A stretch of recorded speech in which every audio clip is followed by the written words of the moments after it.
The meeting is now live streaming, Councillor Logan. Go ahead. Thank you, Marcy. Appreciate that. So I will call this call the June 8th, 2020 regular meeting of council to order at 6:32 p.m. and acknowledge that we are meeting on the shared traditional lands of the Coast Salish people. Mayor Martin is unable to attend tonight. He sends his regrets. He's had a family emergency that he needs to deal with. So I'll be chairing tonight's meeting. So I do see, just to take a bit of a head count, Councillors Baxter, Day, Jansen, Kobayashi, Logan, and Parkinson all here tonight. Under approval of the agenda, I would just ask Council's indulgence to switch up the order on a couple of items. So that is move item 7.2, that's the item on the roundabout. Sorry, 7.3 to become 7.2 and 7.2 to become 7.3. That's because the proponent for OV Olympic View has a commitment later tonight and has asked that we consider the roundabout before. So if I can have an approval of the agenda as amended, please. So moved.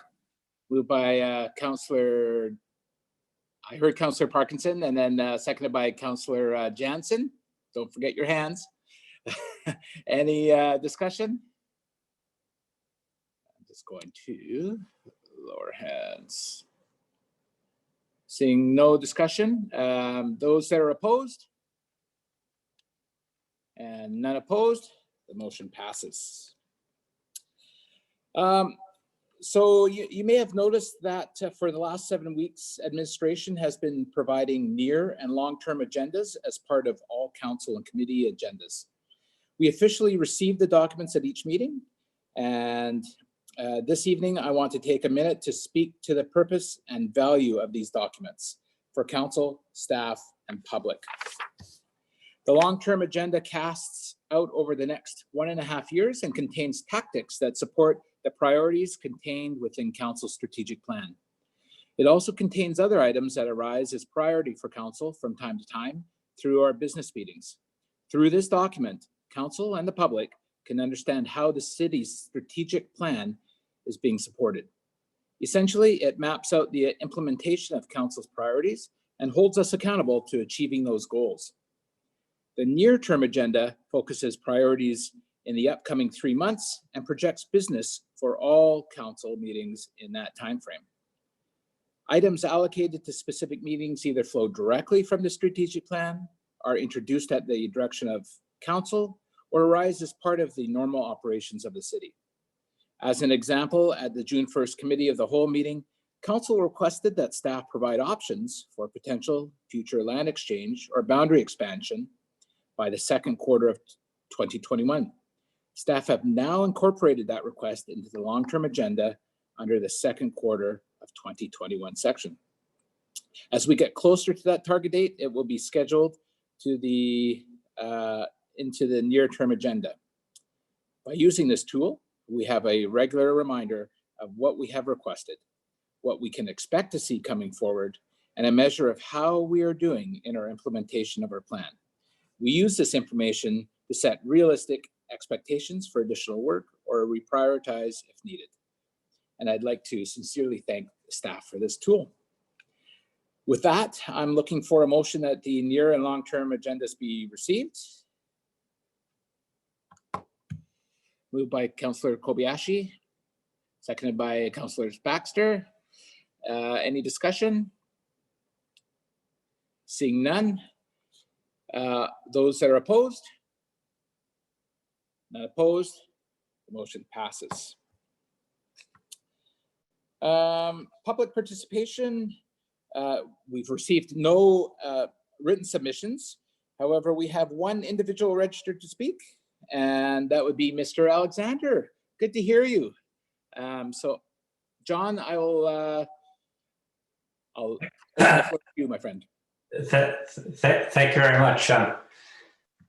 I want just to make a couple of comments on item 7.3 that we're going to come up with, but I'll start my comments by saying this. There are really three different matters that happen to be on your agenda tonight, in respect of which my firm does represent some of the owners or the primary owners of the land involved. So I just wanted to make that clear from the outset when the discussion comes up about the VMP and Allendale area and the Ridley property acquisition agreement that has been outstanding since 2001. We do act for Ridley Brothers Development Company, Ltd. I will stay and listen to that discussion and be available if council through staff have any questions there. I don't have any specific comments to make on behalf of my clients in that regard. Loosely associated with that is the drainage issue that exists in that area, and I do act for the current owners of the Patterson Pit, and my clients have asked me to listen and probably become involved in the near future with moving development on those lands forward. So there's a keen interest in hopefully seeing this council address the drainage concerns in that area at the same time that they're addressing the intersection works and preparation for developing that mixed-use employment center, which seems a fairly important piece in your OCP. With respect to the Latoria double roundabout, I do act for Olympic View Developments, and I want to make 4 comments and highlight one matter in the staff report. The first thing that I'll say is that staff involved in getting us to where we are now have been working very hard, and I can tell you they are hard bargainers. We've spent a lot of time, Mr. Somerville and Mr. DeSwagger and lots of people from city staff led by Brent Molnar. I've been involved in a number of meetings, and it's been a tough and lengthy process to get us where we're at, and from the perspective of the landowner, it's not everything, of course, that he would have wanted to see. Probably the same staff would stay the same, but there's certainly a good proposal moving forward. The second point is that Olympic View, the developer, has been persuaded to take on the double roundabout project and basically advance history on this, even though the current subdivision application is only to create about 33 new lots, and the traffic studies themselves don't demand that the improvements be done now. They've agreed to take on and be involved in and participate in the cost of getting that done now, so it's there for the future. Point 3, and highlighting what you can see in your staff report on page, I've got my Zoom on top of it. Let me just move that for you. The point is this: if the city wants to ensure its ability to construct the double roundabout, it really is now that the land is most easily available. And the point is made in Mr. Molnar's staff report at the bottom of page 2. There's 2 bullet points there, and the first bullet point is perhaps a minor point buried in the report, but one I think that may be of importance to the council. It is now, before the subdivision is built out, that there's an opportunity to obtain the land requirements on the south side of Latoria to make this project work. And that land can be achieved through the agreement that we have agreed to in principle. In the future, it could be exceedingly challenging to deal with the future landowners of the land that fronts Latoria. Most likely, I think those areas are zoned multifamily, so most likely a strata corporation in the future. it would be just much more difficult to acquire the land then. And as Mr. Molnar points out, in the current subdivision, there's no ability to unilaterally demand dedication of that land. Hence, this lengthy negotiation where Olympic View is agreeable to move forward, make the dedication now as part of a development agreement. So the process has been a long one. The preliminary layout approval for the existing subdivision expired several weeks ago. It's not been extended, and the result is that the landowner has submitted the formal application for subdivision, and that means there's a 60-day clock ticking for approval or rejection. And so it's really, now's the time that this deal either comes together or it doesn't. And certainly hoping that there's a high degree of council support so that we can continue doing what we've been working on for the last many months and move forward. As I say, I'll stay on for the discussion, and if staff needs any input from us, I'm on the line. Mr. DeSwager is on the line from Olympic View, and Jeff Somerville, representing WSP, the engineering consultants, is also in the meeting. Thank you very much. Thank you, Mr. Alexander. I appreciate that perspective. So we will move right along. Adoption and the receipt of the minutes. We have one set of minutes from a special council meeting of May the 19th. I'm looking for a motion to adopt as presented. Moved by Councillor Jansen, seconded by Councillor Parkinson. Any discussion? I'm just going to lower some. Not seeing any discussion. Those are opposed? Not seeing any opposed. The motion passes. Thank you. 5.2 regular council meeting minutes from May the 25th. Looking for a motion to adopt. Moved by Councillor Kobayashi, seconded by Councillor Parkinson. Thank you. Any discussion? Not seeing any discussion. Those, I'll call the question. Those that are opposed? Seeing none opposed, the motion passes. We have one set of minutes from the Committee of the Whole meeting on May the 4th, looking to for a motion to receive. Moved by Councillor Baxter, seconded by Councillor Parkinson. Any discussion?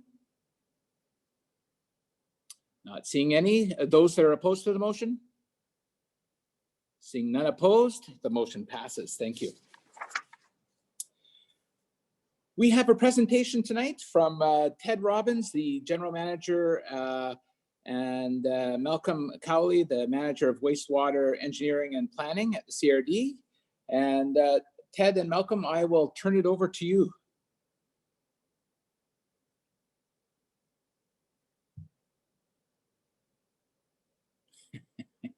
There we go. You guys probably have to unmute. Oh, maybe I'll unmute. There you go. Ted, can you hear me? Yes, I can hear you. Thank you, Perfect. Acting Mayor. And you can see the presentation? We can, yes, thank you. Okay, great, thank you. I'll go ahead and get started. So good evening, Acting Mayor and Council.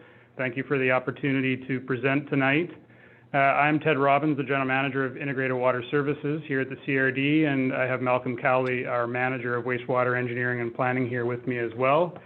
Tonight we are presenting an overview of the amendments to the Core Area Wastewater Service Establishment Bylaw number 2312 that have been recommended to the CRD Board to reflect the new treatment program works, the treatment and conveyance capacity allocations, the cost apportionment methods, and a few other elements that I will speak to in a few minutes.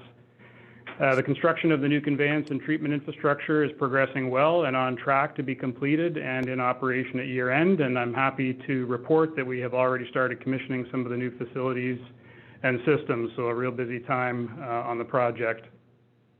Just for some brief background, the proposed bylaw amendments were presented to the CRD Core Area Liquid Waste Management Committee last July, at which time the committee directed CRD staff to engage with the staff of the participating municipalities to further explain the proposed amendments and reaffirm the design capacity allocations that were first set back in 2012. We held 2 joint staff meetings with all of the participant staff, one in September and one in December 2019. And in between there, we had a productive one-on-one meeting with Colwood, including Mayor Martin, Mr. Earl, Mr. Molnar, and other finance and engineering staff as well. And we had a good meeting. We had Colwood-specific discussions about the bylaw changes, the capacity as it related to Colwood, and the financial implications of the bylaw and the program moving forward. Through that engagement process, we took all of the participant feedback from that process and prepared an amending bylaw that received 3 readings by the CRD board on May 13th. And now the CRD is seeking consent from the participants to adopt the bylaw. So with that, the bylaw has been referred to Colwood, and staff requested that we provide this overview prior to your consideration of a consent resolution. So let's get to the overview of the bylaw amendments. So the original establishment bylaw, number 2312, which was approved by the CRD board back in 2002, converted the letter's patent powers of the CRD for liquid waste management for the core area and West Shore to a local service. The primary purpose of that bylaw has been to set out the conveyance capacity allocations, of course, no treatment component, and the cost apportionment methods for operating and capital expenses, but of course, as I said, does not incorporate any aspects of the new wastewater treatment program, and so the amending bylaw proposes to do that. The bylaw incorporates and references the new treatment and conveyance infrastructure. The treatment and updated conveyance capacity allocations are also included, as well as updated operating and capital cost apportionment methodologies. The process to buy or sell or transfer treatment capacity between participants is also set out, as are penalties for discharging in excess of allocated capacity.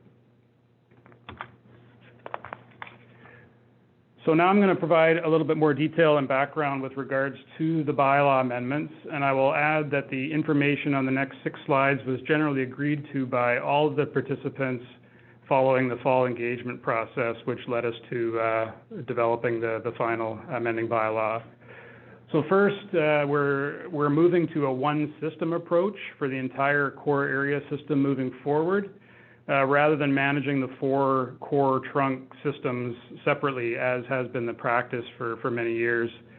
The entire conveyance system will all be connected to the McLaughlin Point wastewater treatment plant, of course.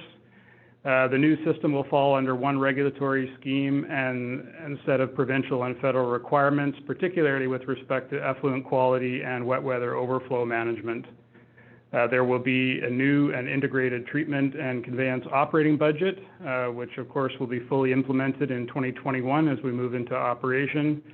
And there will be an updated long-term capital plan that will have projects prioritized across the entire system rather than on a trunk-by-trunk basis. Moving to the treatment capacity allocations. In 2019, about 7 or so years had passed since the treatment capacity allocations were first set back in 2012, as I mentioned earlier. And so in 2019, the CRD had Kerwood Lytle update the 2030 and 2045 population projections and domestic and infiltration flows for all of the participants. Through our engagement process, most of the participants reaffirmed that the allocations are and will be sufficient well into the future. And so with the new figures, the 108 megaliter per day treatment capacity of the McLaughlin Point plant is projected to be reached by 2045 now. Of course, that depends on organic and hydraulic loading and actual population growth between now and 2045, but that is the new projected time horizon for the treatment capacity. The hope and preference is that all participants utilize their capacity over that time at roughly the same pace. If not, due to changing growth rates or other factors, the CRD would facilitate the transfer of capacity between participants or intervene if necessary over time to essentially rebalance the capacity allocations. We certainly don't want to trigger the need for new treatment infrastructure if one participant is reaching their capacity allocation while others have surplus.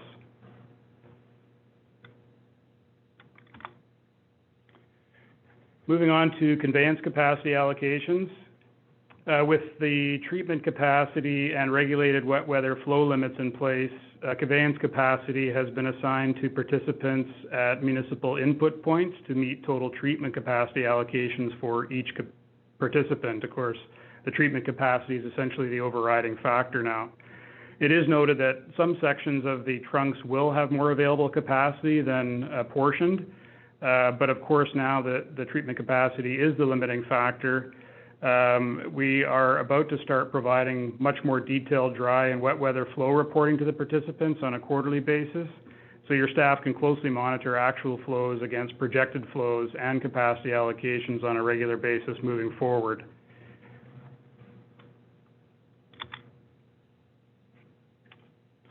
The operating and capital cost apportionment methodologies are also going to be updated with the new bylaw or the amendments. The annual operating cost apportionment for conveyance and treatment operations will be based on total annual flow into the system by participant divided by total flow from all of the participants. This is similar to the approach currently in place for operating costs for each of the trunks, but of course now we are proportioning against total flow at the treatment plant and including treatment operating costs in the overall operating budget for the service. On the capital side, conveyance and treatment capital, including debt servicing cost apportionment, will be based on treatment capacity allocations for each participant, proportion based on 70% average dry weather flow and 30% average annual flow for each participant. And this approach follows the cost apportionment method already in place for the treatment program requisitions that started back in 2013.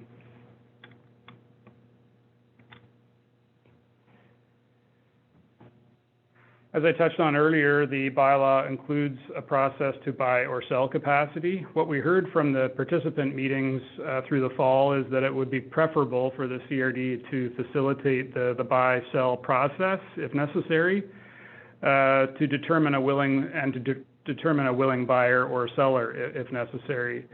And the CRD would also assist in reconciling the financials and the compensation value, which would be based on total capital, debt servicing costs, and any reserve transfers paid by the seller up to the point of sale. The expectation with this approach is it should provide a means to maximize the full capacity of the plant while making sure that each participant pays for their fair share of the capacity that they need, while discouraging participants from unnecessarily holding on to capacity. We've also included surcharges in the bylaw that would be paid by those participants who discharge flows into the system that exceed the allocated average dry weather flow capacity of the participant. And this is intended to encourage the acquisition of capacity when needed and guard against flow exceedances that could lead to discharges and violation of the CRD operating permit conditions.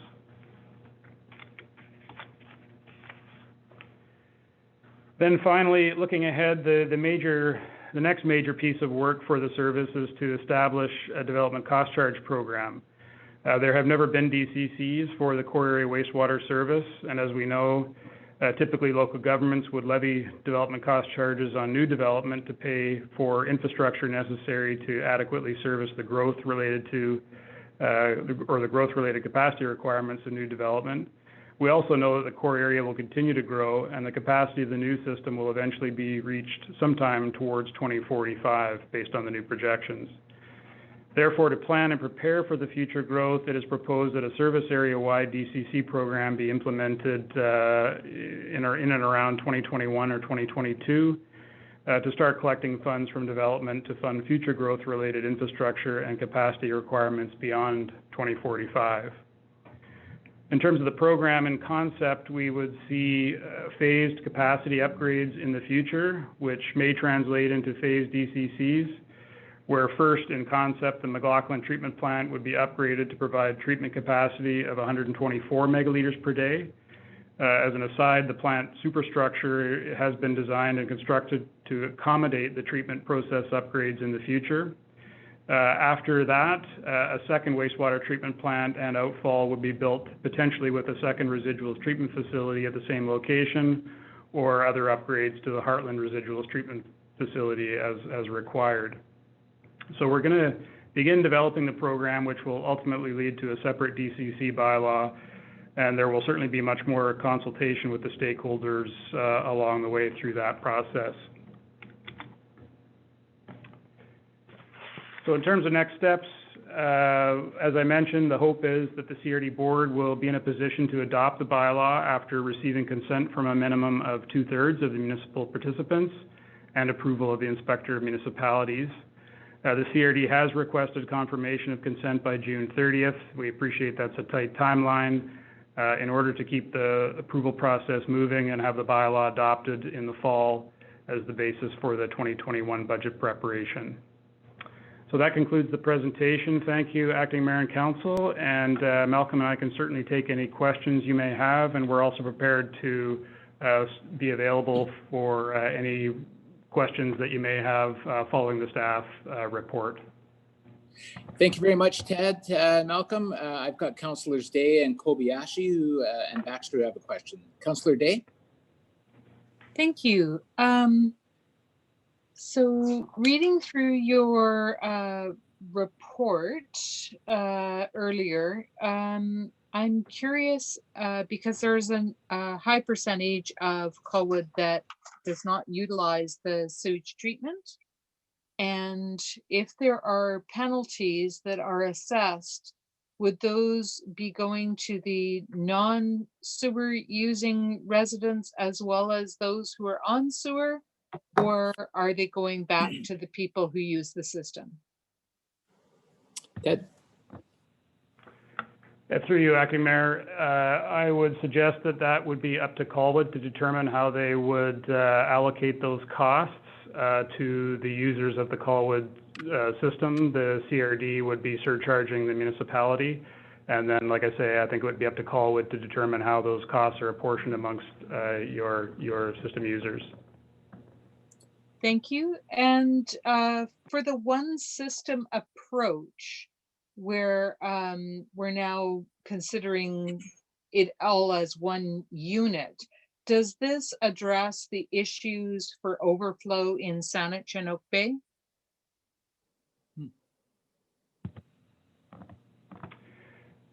Through you, Acting Mayor, again, with respect to any potential flow exceedances related to those flows from those participants, if the exceedances are driven by inflow and infiltration, for example, then again, it would be up to the municipality to undertake programs to reduce those exceedances and ultimately comply with the operating permit requirements. So if hypothetically, the CRD was in a situation where we were in violation, the CRD would be looking to those participants that were causing the violation, if you will, to address any potential compensation or fines that would come as a result of that violation.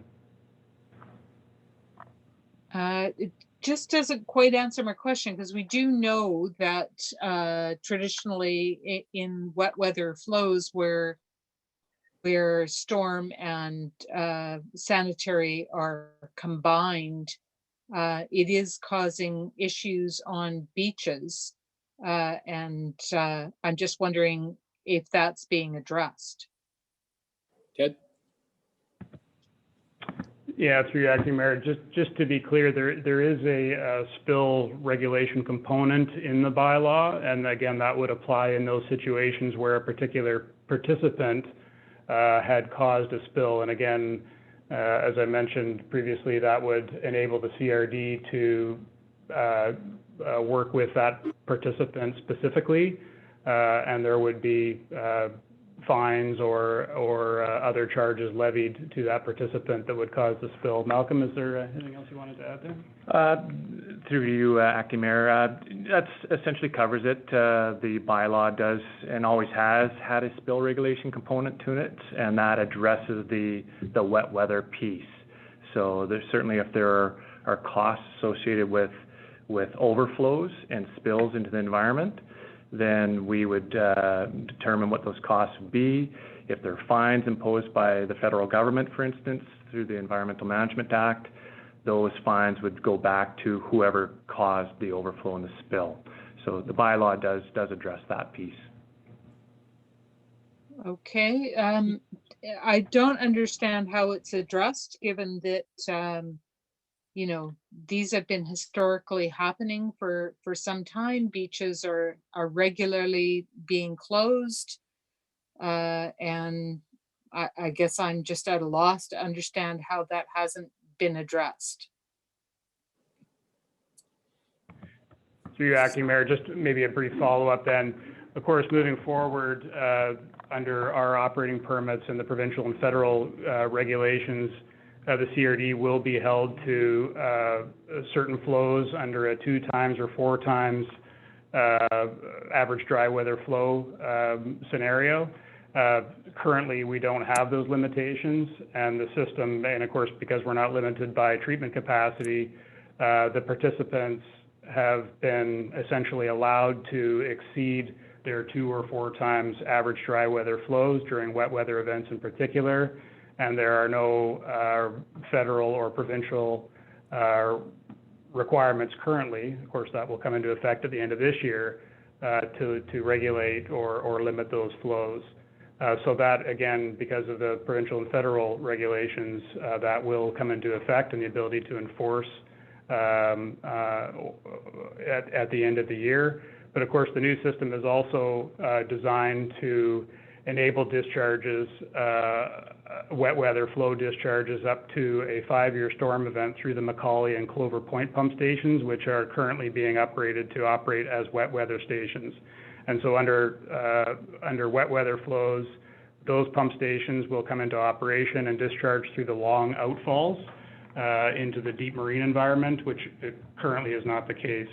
And so that, with the new system in operation and the operation of the wet weather pump stations, we should be in a position to avoid those short outfall or direct beach discharges, which are currently causing some of the closures that you see.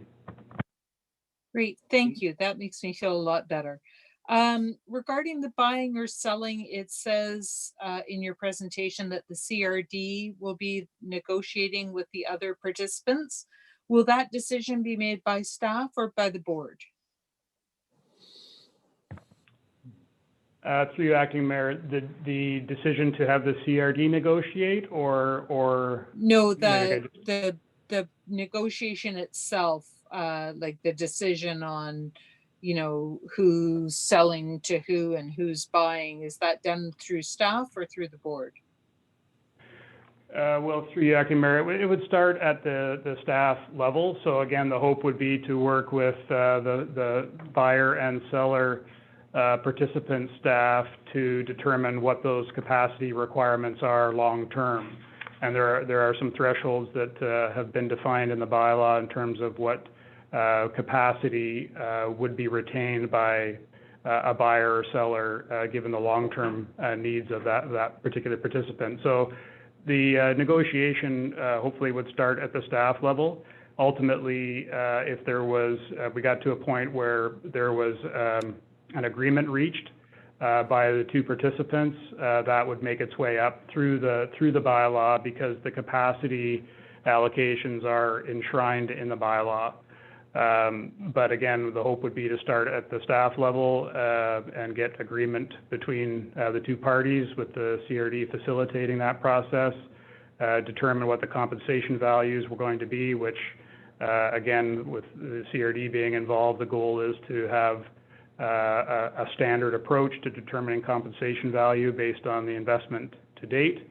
And then again, with a recommendation up to the board and presumably the buyer and seller councils as well to finalize the process. Great, thank you. That's very helpful. Councillor Day, I just want to be sensitive because we've got 3 other folks that want to jump in and ask some questions too. So for sure. My last question is just with regard to the changes in the system from a basically a participant pay system where each, you know, you paid for each system that you belong to. And then now we're going to kind of a rebalanced program where it's looked at as one whole system. Are there any disadvantages to that? Through you, Acting Mayor, we don't believe there are any significant disadvantages, and we certainly had a significant amount of discussion with all the participant staff about that very question. And in fact, of course, a lot of the concern was raised around the potential financial implications long-term about these adjustments. And so we worked with municipal staff to essentially model financially the existing system, if you will, versus the proposed system, both for operating and capital costs. And we did some sensitivity analysis with the municipal staff around that. And again, it varied slightly across the different participants, but overall, the participants were satisfied that there were no significant swings, if you will, particularly with respect to capital and operating costs with the new approach. Great, thank you. That's all. Thank you. Councillor Kobayashi. Thank you very much, Mr. Chair. Most of my questions have been answered, but they're just two niggly ones that bother me. Just further to what Councillor Day just asked. My question was actually more to staff, I guess, because I figured you must have ran, the staff must have ran the numbers, but I was just wondering, this one system versus the trunk system that we were on before, when they ran the numbers, are we at a disadvantage or an advantage when we analyzed it? That's my first question. Okay, Brent. So can you guys hear me? I'm just using a new system on my end. Yes? We can, Yep. yes. Good. Thanks very much. So later on tonight, there will be a report presented by Helen. It's maybe shift, but it's existing item 7.1 on the agenda. That'll speak to our present capacity allocation and room left in our system as part of our analysis is moving forward in terms of looking at what we've got in our capacity enablements. We're going to roll that into the land. So to directly answer Councillor Kobayashi's question, no, we haven't run an analysis into an independent system for the West Shore as Mr. Robbins speaks to being necessary for 2045, but we are stepping forward in a progressive way to understand our flows, understand our growth horizon, understand better our soil conditions and the amount of areas of town that will need to be on that system, as well as this year doing a more aggressive investigation in our I&I research. Hope that answers your questions partially, Councillor Kobayashi. Thank you, Brent. Mr. Earl wants to say a few words to that effect. Robert? Thank you, Chair Logan. We did look at the financial impact of the one system, and it is not there's no material financial impact for the city of Colwood. Okay, great. That's exactly the answer I wanted to hear. And my second question is, again, it's just on that buying and selling treatment capacity. My question is, okay, so I'll give you the hypothetical situation. So Colwood, say, sells, it looks at it and says, hey, we got some excess to sell. We sell it for a 2-year period of time, but holy mackerel, something happens miraculously. We get more growth than we expect. We want it back. So what is the mechanism? Is it, are we going to be penalized for welching on the deal, or how does that actually work? Sorry, who is that directed to, Doug? That is to Ted. Ted. Yeah, thank you. Through you, Acting Mayor. Yeah, no, there would be no penalties. We would just undertake essentially another process to buy or sell, or using your example, that would be to acquire capacity again, even though you may have sold it previously. So it wouldn't be ideal, but essentially there wouldn't be any penalties attached. And again, we would just do a financial reconciliation to ensure that the seller is kept whole for all the capital invested into that capacity up to the point of sale. Okay, thank you very much. Thank you. Councillor Parkinson. Thank you, Chair Logan. As is often the case, Cynthia asked some perceptive questions, which kind of got me thinking. I just wanted to make sure I followed it correctly. She was talking about overflows to combined sewers and the like that we've all heard about. presumably some of those would be in municipal systems and not affected at all by what goes on at the CRD. The CRD system, it sounds like, though the CRD system has been designed so that in large wet weather events, a couple of outfalls would come into play and would be utilized. And whereas for Colwood, if we have a lot of I&I, we'd be fined for that. Is that, I got that correct? Ted. Yeah, through Acting Mayor, that's correct. As you described, in a wet weather event, the municipal systems could also be in a situation where they are bypassing. That does not affect our operating permits or any of our regulatory requirements. Where there are potential violations would be in a situation where we are bypassing or discharging through bypass points other than Clover and Macaulay, which, like I said earlier, are designed for wet weather stations. Now, until some of the participants address some of their I&I reduction programs, there is the potential, if we get a major storm, to discharge through those bypasses. And as I mentioned earlier, that is why there is the need to have the spill regulation requirements in the bylaw to address those situations. We certainly hope that moving forward with the new system, those events are few and far between, but there is provision for that in the bylaw. So if there are spills related to combined sewers in the older parts of the core, they would be handled through existing CRD infrastructure. Whereas if our I&I got out of control, we would be billed for that. Is that correct? No, not if I understand the question completely. So there is still capacity to convey wet weather flows in the conveyance infrastructure. And so as long as the flows can be conveyed and managed through the wet weather stations or eventually the treatment plant, there would be no penalty that would fall to a participant. Essentially, the same standards apply to all the participants. So the wet weather flows are to be limited to 4 times average dry weather flow. If we're in a situation where we're discharging through relief points in a wet weather event beyond the 4 times average dry weather flow, then that's going to lead to the spill requirements. Thank you. Great. Thank you, Ted. You sure know how to attract attention. But thank you for the presentation. That was very helpful. Great questions today. All right. Great, thank you very much. Thank you. So we will move now into new business 7.1, report from Helen Lockhart, our technical supervisor and engineer, on the CRD core area liquid waste management plan and capacity update. So I'll turn it over to Helen, and I understand you have a PowerPoint. Thank you, Chair Logan. Yes, I'll share the PowerPoint now. Point of order, Mr. Chairman. What's your point of order, Councillor Baxter? Did we not change the order of the agenda?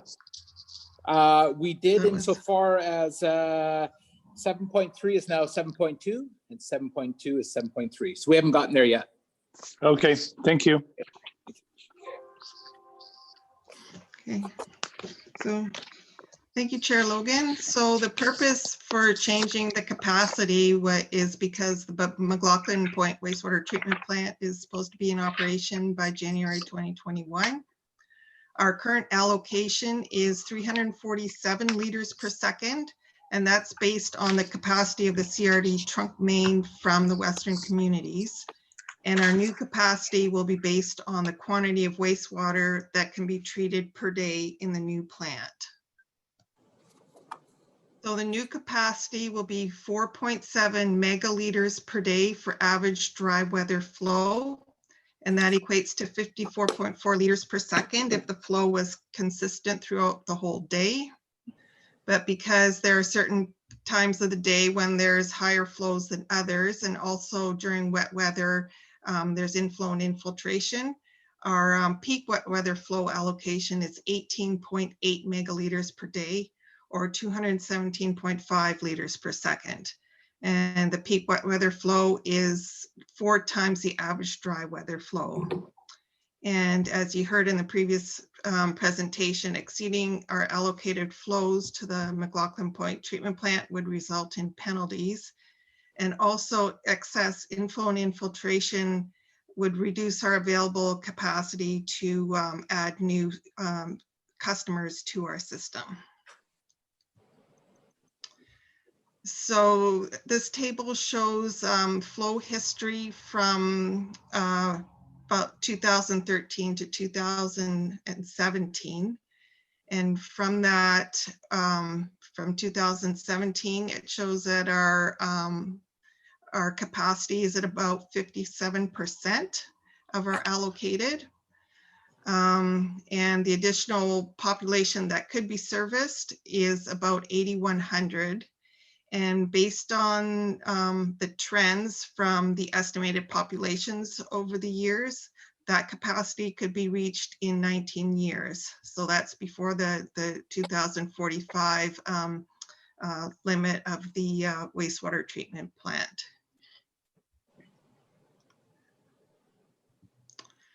So what we're planning to do is to measure flows at strategic locations to determine sources of inflow and infiltration, and also to do video inspections. And then we can plan to do repairs to reduce our I&I to below or to a peak wet weather flow of less than 4 times average dry weather flow to maximize the amount of people we can service through our system. So are there any questions? Okay, any questions for Helen? Councillor Day? Thank you. I was just curious when I was reading the report, pardon me, how accurate the flow measurements are. Are they kind of approximations, or are they very accurate? Helen? Well, we got them from the CRD, so we're assuming that they're fairly accurate. Like, they measure flows on the trunk main between Colwood and View Royal. And flows are also measured at Aldine for Langford. So the total flows are the flows measured at the View Royal border minus Langford flows. But yeah, I'm not sure how accurate these numbers are. So that's why with the flow, the plans we have to measure flows, it will hopefully get more accurate data to work with. Great, thank you. Thank you, Councillor Parkinson. I am looking for a motion to receive the report as well. Thank you. I don't know why I'm here. Cynthia asks all my questions, but I think I would stress that probably we need to somebody's got to be sure that the flow numbers at the intersection with the Langford system and the View Royal system are in fact accurate. You can see how if it measured a little low in one place, a little high in the other, that it might really swing our flow numbers. So hopefully, as part of the efforts to check out I&I and find out where it's actually happening, somebody will be just double checking that those flow meters are accurate. And apart from that, I would move would I move a receipt of report or a recommendation? Just receive the report. Yeah. I would move receipt. I thought it was a good report. Thank you, Councillor Parkinson. Councillor Kobayashi, do you wish to second it? Yes, I do. And I just have a comment myself, a question. Go for it. Okay, thank you very much. I just want to compliment Helen because this is probably one of the better reports I've read from staff. It was very easy to comprehend, and I found it very easy to follow, and it answers a bigger question that I've always had, like how do we know where we are with all the, increased densities and more homes? You could never put 2 + 2 together to equal 4. And for the first time, I've got a much clearer picture. I understand this. And I just thought the report was really, really well done. So I just want to make that compliment there. And the only question I have is to Helen is, we had the allocation of 347 liters or what was it, 347 liters per second of flow before. I was wondering why we just didn't maintain it, because in 19 years we're going to reach capacity, and I think they were talking about 2045. Why don't we just keep what we had, and so we have that extra capacity, so we can make it to 2045 or beyond. So that's my question.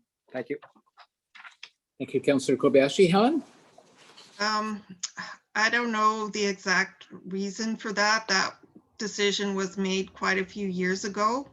But I know at the time that the allocation was made, Colwood's population was closer to Langford's, but now Langford has grown quite a bit more than Colwood. So they will now have a larger percentage of the allocation that we do.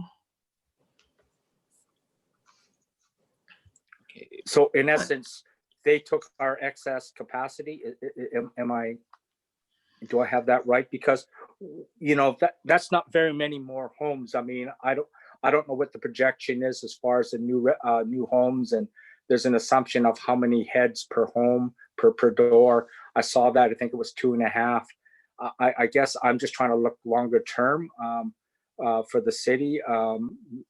Basically, like you said, 19 years we're going to reach capacity, and they use that marker of 2045. So I'm just wondering why we didn't fight for more capacity. I don't know, maybe there's costs involved. I don't know what the story is, but I just don't know why we didn't go for a higher capacity. Robert, sorry, Helen, I see Robert's hand up. He might have a few words. Robert? Thank you, Your Worship.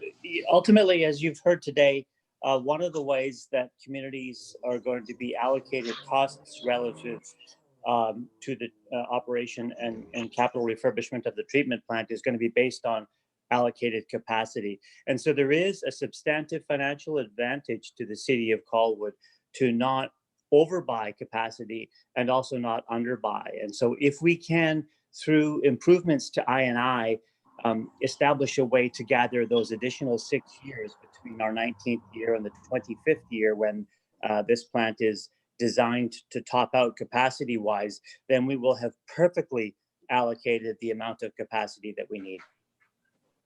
Okay, that's reasonable. Thank you very much. Thank you, Councillor Kobayashi. Councillor Baxter? You'll have to unmute. Thank you, Gordy. My first question is that Councillor Kobayashi said that from the reply he got to his first question, he inferred that Langford had taken some of our capacity, and that wasn't contradicted. I thought if capacity was transferred, it had to be bought and sold. Maybe Robert could answer that. Robert? Thank you, Your Worship. We haven't fundamentally transferred any of our capacity at this point. We are, as described, projecting to top out our capacity usage based on 170 units of additional flow into the system per annum in 19 years, which will be short of the 2045 in which this plant is scheduled to max out either hydraulically or organically. And so we will again seek to improve our I&I to extend that 6 years, but we have not transferred capacity to another community. Okay, thank you. Next, I want to reference a topic that both Councillor Day and Councillor Parkinson brought up, and just direct your attention to the table on page 2, which gives the measured flow over a period of years. And note that in 2013, the number is almost as high as in 2017. And yet for the rest of the years, it's a steady increase as the years go by, which is what we would expect.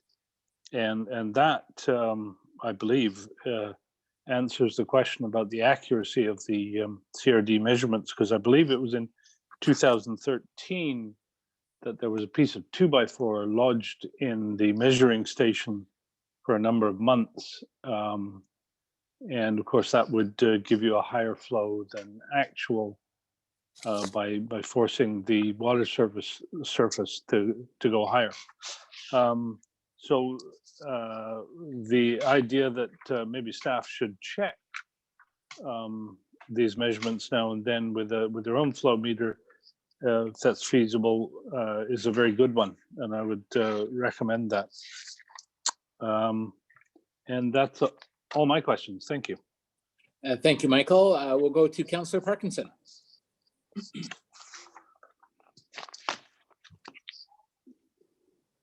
Yeah, sorry, but in response, and perhaps the CRD guys can confirm this, but Councillor Kobayashi's question of why do we go from 347 liters per second peak flow down to what is it, 217 liters per second peak flow.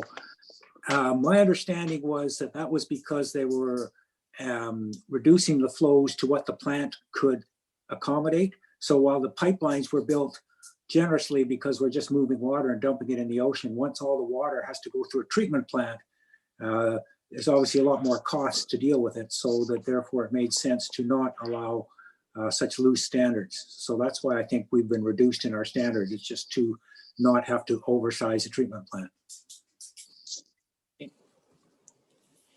Thank you. I don't see any more hands up, so I will call a question that's on the table. Those that are opposed to receiving the report? Seeing none opposed, the motion passes. Thanks, Helen. Great job. So we will move on to the new 7.2, which is a report from Brent Molnar, our Director of Engineering and Development, regarding design standards and the scope and excess consideration for the Veterans Memorial Parkway at Latoria Road. Brent, the floor is yours.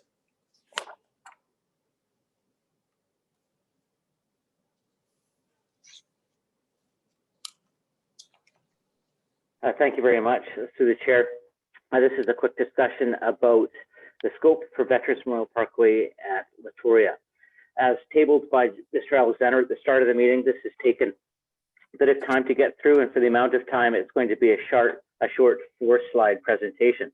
But there is a fair bit of meat in the report, and I am available to go through as much of it as you'd like. Can you see the slideshow that I've got up? We can. Thank you, Brent. Thank you. So I'm going to start with the recommendations, and I just would like to advise that one page of the recommendations has changed, and one page from the agenda tonight is different. And so this PowerPoint presentation will be shared and form part of the minutes of tonight's meeting. So the recommendations are that the report titled Design Standards Scope Consideration, Veterans Memorial Parkway, Latoria Road, be received by Council, and that the Latoria Road and Veterans Memorial Parkway intersection be constructed as a double lane roundabout as depicted in Appendix 4 of the report, and that an independent estimator review the scope of drawings to provide an independent estimate of the works, and further, that the excess works considered to the development and subdivision be funded from the DCC Road Reserve Program as presently contained in the 2020-2024 financial plan. So this report and the works, as Mr. Alexander has outlined, does build from the joint memo and the joint growth of the lands considered in Colwood South. So just a refresher for all of council and those viewing, from 0 to 5%, the intersection here can exist at a stop controlled intersection. From 5 to 30, it's recommended that we go to a single lane roundabout, and the 30 plus, we go to a double lane roundabout. And we've just put in an approximate residential unit count beside it, so everyone can get an idea of how those transgress over time. The area in question is shown in that star, and as Mr. Alexander pointed out, this is the entranceway to the Olympic View development, and the Olympic View development has got a number of single-family lots and townhouse lots presently tabled with us, and that's considered phase 1 of the development of the land. The roundabout under consideration is shown roughly in here. This was done as a preliminary exercise to determine the land constraints that were relevant to the Olympic View land. However, it does show the full works and services and scope as considered to enable a double roundabout, and you can see that translates both west and east on Latoria, south as it carries out into the Olympic View development, and north onto Veterans Memorial Parkway. All legs, west, east, and north, return to their two-lane cross-section that exists today after the limits of the scope that's shown on the sketch plan. The recommendation is that the report entitled Design Standards for Scope Consideration, Veterans Memorial Parkway, be received by Council, and that the Latoria and Veterans Memorial intersection be constructed as a double roundabout as depicted in Appendix 4, which was that image that I'd shown you, and that an independent estimator review the scope of the drawing to provide an independent estimate of the works, and further that the excess works consideration to development and subdivision be funded from the DCC Road Reserve Program as presently contained in the 2024 financial plan. So I'd like to back up just a wee bit until this image here, which could generate some discussion.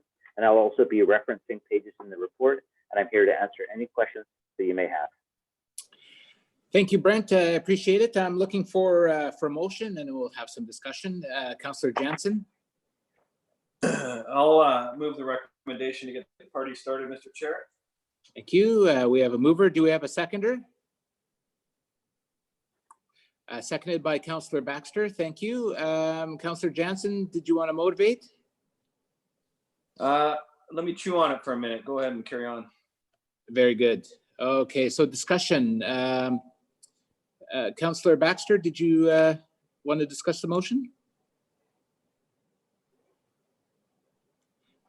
I think all I need to say is that I agree that there's urgency about this. We need the work on this to continue, and therefore I'll be voting for the motion. Great. Thank you. Councillor Day. Thank you. I cannot support the motion as it is written here. The consideration has not been given to discussing Machosen Road, and no connection has been anticipated between Wishart and Veterans Memorial Parkway through the Allendale lands.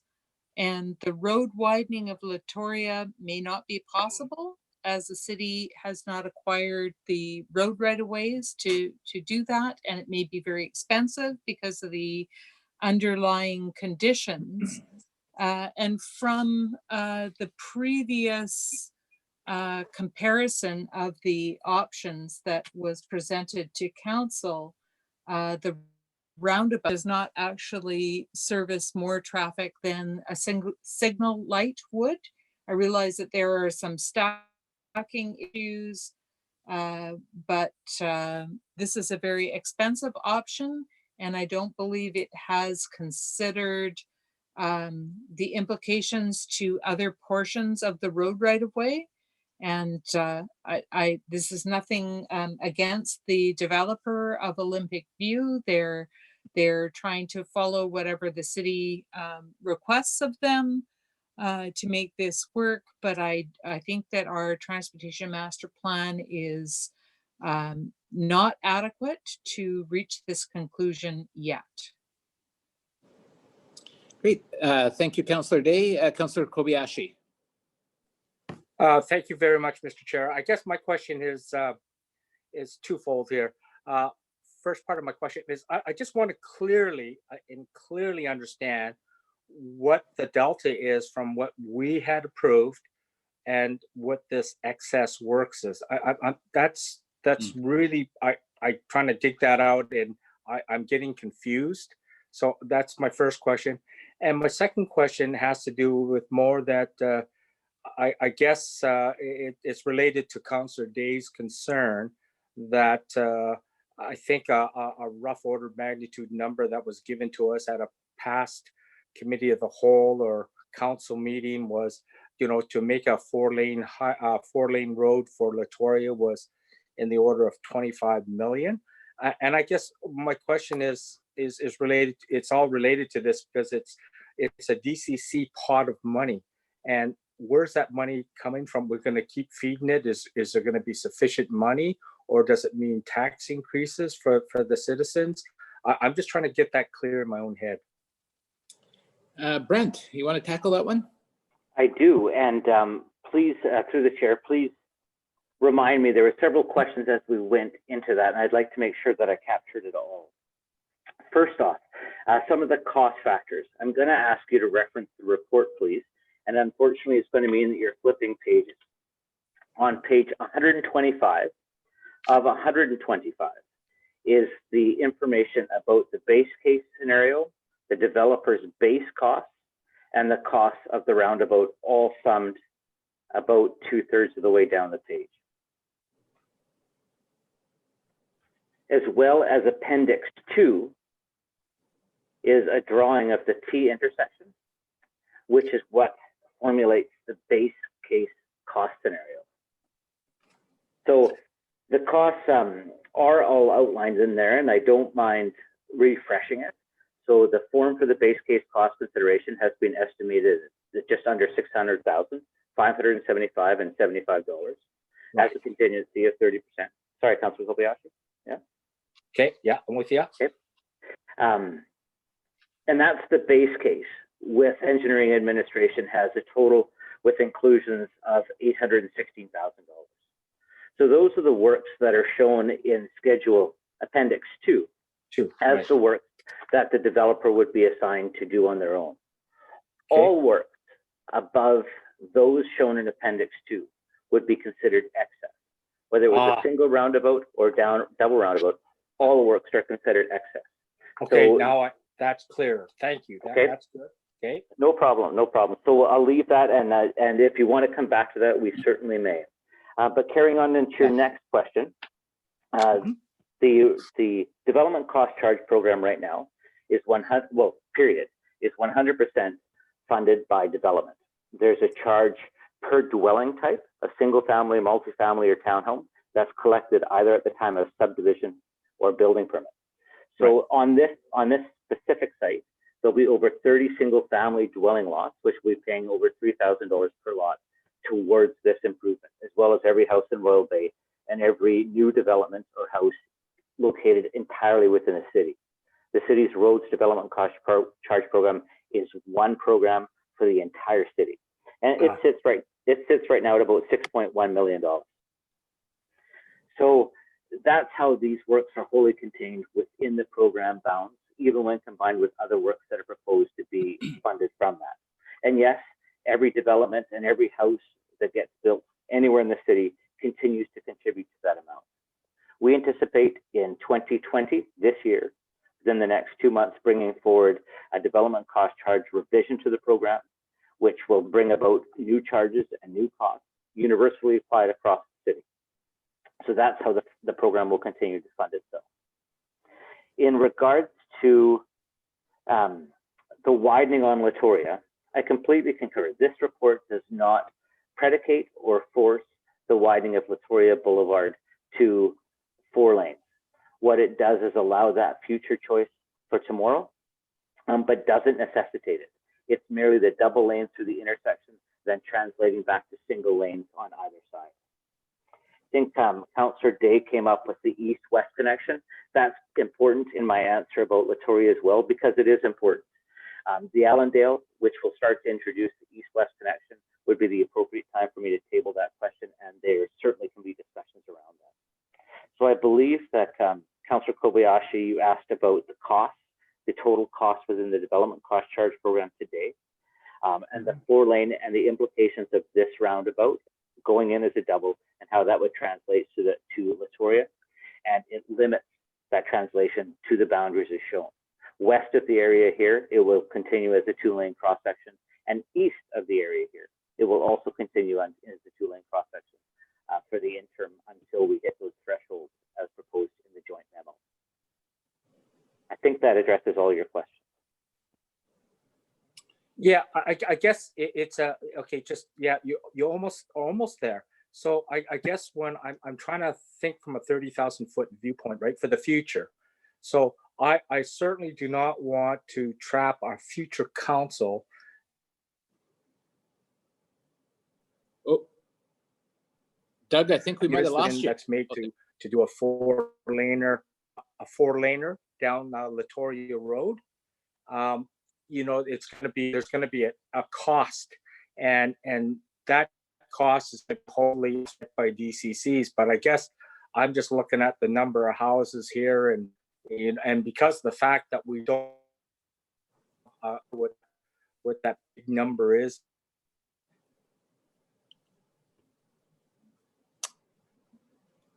I need is it going to be so high that the houses are going to be unaffordable? So I guess that's where we're. Okay, Doug, I'm not sure if you had a question in there because you were kind of breaking up. I might be able to address it though, Councillor Logan. Okay. And for anyone else that might be aware of the greater extent of his question, please advise. I think that he's concerned or is asking about, does this force us into a choice for Latoria for 4 lanes? And what choice are we forcing upon council of tomorrow? If that was the question is phrased, this is similar to a capacity improvement. Okay. Yes, it is. Yes, it is. In essence, Thank you, Councillor Kobayashi. So this is similar to the capacity improvement that happens at intersections. And we're all familiar with intersections that go from a single lane to a double lane to help the capacity through the intersection. That's exactly what this is doing, but it's not predicating the road going to 4 lanes. It's merely handling the traffic at the intersection to affect the level of service. I hope that that's addressed it. Yeah, you know, I guess the analogy I can use is that everyone thought the Spencer Road, the bridge to nowhere, was a big laughing joke, but now whoever thought of it before was a genius now, you know, the one that goes up to Bear Mountain. I guess that's the analogy I want to use. Okay, thank you. Okay, thank you. Thank you, Doug. Councillor Parkinson. Thank you, Mr. Logan. I'll be quick here. Firstly, yeah, I support this. I can see all sorts of options and other things. And at the end of the day, I think this is the best thing to do at this point in time. It's not perfect. Whatever else we did would be imperfect as well. So I'm supportive of this. I think Doug's comments about the Spencer Road or Lee Road bridge to nowhere will apply. We'll get ribbed about this for a number of years until it proves to be a brilliant decision. Probably past all of our time on council, but that's okay. Couple of things that, Brenton, here you got 2 pages of recommendations. I think we're dealing with the one that I have as page 116 and not the one at 120. The one at 120 talks about budgets and upset values as estimate. Can you tell me where we're at on the cost for this? How comfortable we are with the costs? Yes, so you're correct. The page 120 is being removed and replaced by a replica of 116. So you're exactly right. So we are sitting with a Class C estimate on these works, which also consider 20% contingency on the council program. So the estimate was enough. That was actually the significant amount of backing and forth with the consultant and the city. We're fairly confident with it, but however, we have engaged as part of the resolution that we do have an independent estimator to help review part of the scope to confirm those costs as being reasonable. Okay, and that estimator will stay throughout the project, presumably? If that was the engagement, that certainly can be. With the initial thought was that we'd have the independent estimator review the scope and the drawings to provide a scope summary to basically qualify the Class C as we move forward. And if the council's wish, we can certainly do that to keep them engaged as the project to work with WST. Okay, so after we deal with the roundabout, I would like to make a motion about perhaps using the rock for the dam project. So I'll wait till we're done here and then I'll address that. Okay. Thank you, Stuart. Second time speakers, briefly, Councillor Jansen. Technically my first time, Mr. Chair, but. Oh, I'm sorry. That's right. My apologies. I you didn't motivate. just a few random thoughts here, because some of it has been covered. I appreciate the discussion about sort of the funding for the works. I do see a net benefit to the community for building a Cadillac at this point in time, and it would certainly not be favorable for the community to have to go through the works for a second time in the near future, whether it be 5 years or 10 years. So I think doing it once and doing it right and building it for the future is more desirous. Further, I'm in favor of a roundabout over a light, and there are a few reasons for it. I do believe they are safer in many respects, and as well, there's far less idling and impact on the environment. There's no sitting still. I appreciate that right-hand bypass lane. I think that's ideal for easing some of the congestion coming out of Royal Bay along Latoria. I think most of the traffic probably wants to head north on the VMP, so that's ideal.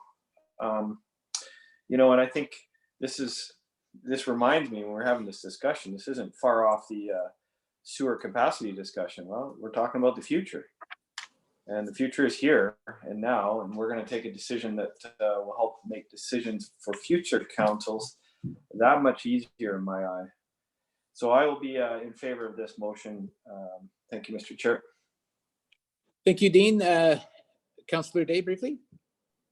Yes, very shortly. I didn't hear an answer to Councillor Kobayashi's question about what costs were being put to the taxpayers. I think I heard that it's coming from the DCC fund, which has something over $6 million in it, but we're talking about $3 million worth of additional costs. And also on tonight's agenda is another 4.5 million. So that is well in excess of our DCC balance. Brent, did you want to talk? Yep, no problem, Chair Logan. So on page 125, Councillor Day, is where we start to go into those costs. And that is correct. The city's cost is 100% funded from the Road Development Cost Charge Program, which is the reserve account. The amount of contribution from that same program for another project, namely the Allendale project, is not the full component, which is going to be funded through partly DCCs and partly through gas tax. So they are both not equally funded through the DCC program. This one is wholly funded through the DCC program, and there is no cost to the taxpayers through this program. Thank you. Thank you. I'll just add a couple of points. I will say that we as a municipality will never get another opportunity to expand this intersection unless without significant additional cost, unless we continue along with this partnership with Olympic View. And I'll just point out that if we size this inappropriately, it'll either push traffic onto Wishart or Metchosin because it's going to create a bottleneck, or it'll be used as an excuse to limit density in that area.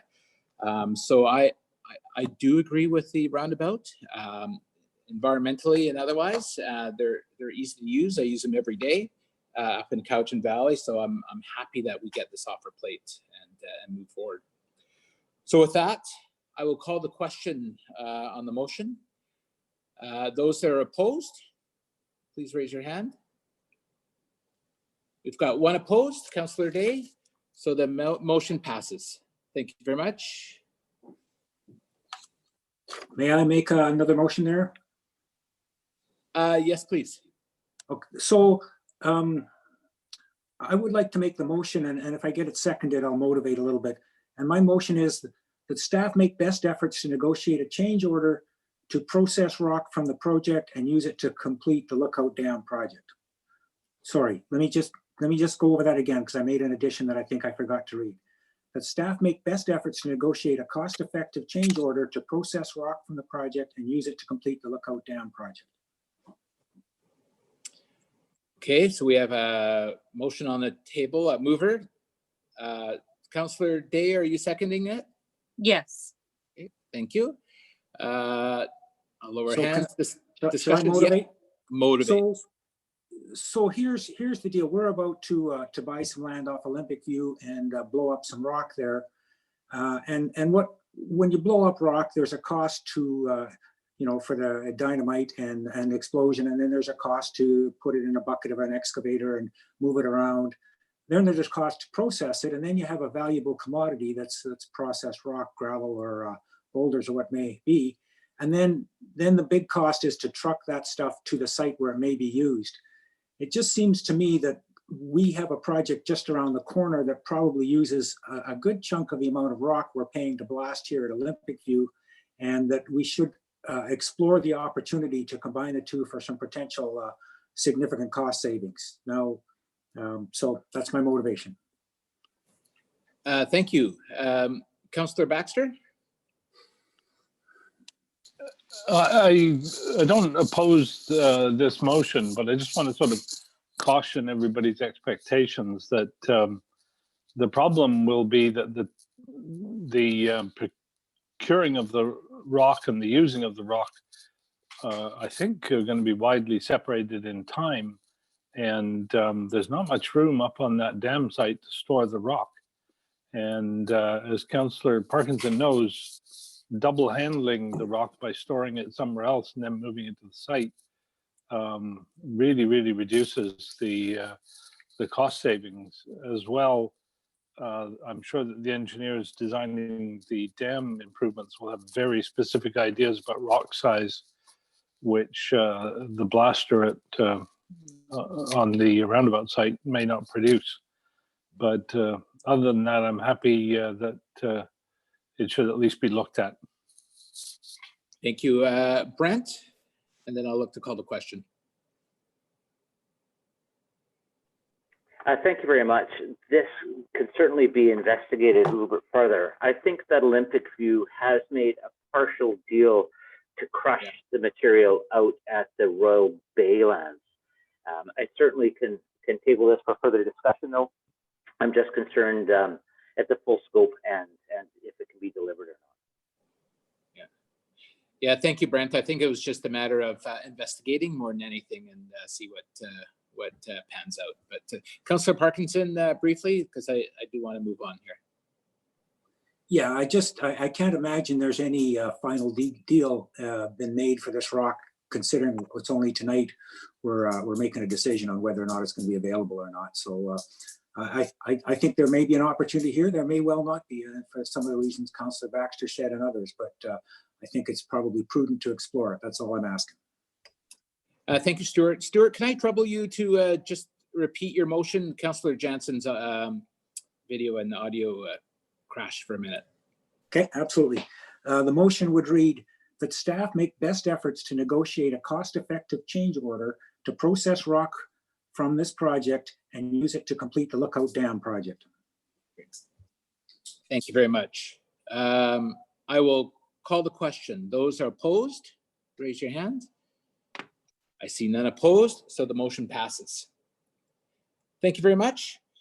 All right, on to the doozy. 7.3, report from Brent Molnar, our Director of Engineering and Development, Design Standards. Oh, sorry, wrong one. I'll be all right. Let me get, there we go. Design Standards, Scope and Consideration, Veterans Memorial Parkway, Allendale Road and Wildcat Trail. Just to give council a heads up, as we move through Brent's report, he's going to pause and we're going to actually chunk, we're going to divide the recommendations into chunks, manageable chunks based on cross-section, and deal with those motions as we move through Brent's report. So with that, I will open it up to Brent.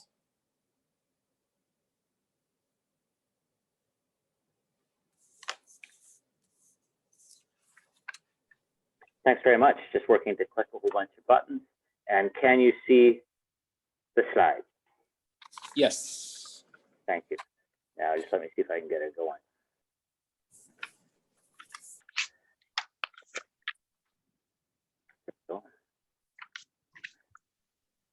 Okay, thank you for your patience there. Well, I just got it going. So this is another doozy, just like the last one, but this one is to talk about Veterans Memorial Parkway at Allendale Road. There was a question that came up during the last presentation that we could certainly table in this one as well. And as Councillor Logan has said, the intention is to break up some of the considerations so that we can consider it as we go forward. And I'm prepared to answer any questions that you may have at any time. So my intent is to recover a little bit of background information and material and start by talking about the lands and then work our way through the scope considerations of the project. I should note that there's been a little bit of discussion about drainage, and drainage I have specifically pulled out of one of the resolutions so that it can be specifically addressed as a line item and enable whatever discussion may need to occur. So first off, we'll start with the lands, and the lands that are subject to the agreement and the lands that are under development. So the red X's signify the lands that are in development, and the starburst, I guess, is the lands contained in the Ridley property agreement, which has been the subject of previous conversations with council. The scope consideration is relevant in part to the property agreement as well as the degree of servicing intent that we'll need to do in order to meet and satisfy the terms of the agreement and appropriately serve the lands in question. And the pump station is shown on this drawing to be located just outside of the present site. So breaking the scope consideration, the works down into segments, I thought it was best that we deal with the primary streets and then the secondary streets. And if in that timing we wish to also talk about the east-west connection that was tabled earlier on, we can certainly do so. So at the intersection of Allendale and Veterans Memorial Parkway, there is to be a new signalized intersection. That was considered and tabled with the report put forth by Watt Consulting. It also has been mentioned as an area of concern and study in the Transportation Master Plan, and that's come up in several recent transportation studies. The Veterans Memorial Parkway works, as tabled in your reports before you, are to bring forward the workings of the Transportation Master Plan as tabled by that Transportation Master Plan. And the large factor of scope that we're talking about here is the discrepancy between the bylaw and the Transportation Master Plan, and hence we're coming to council to seek policy direction on both.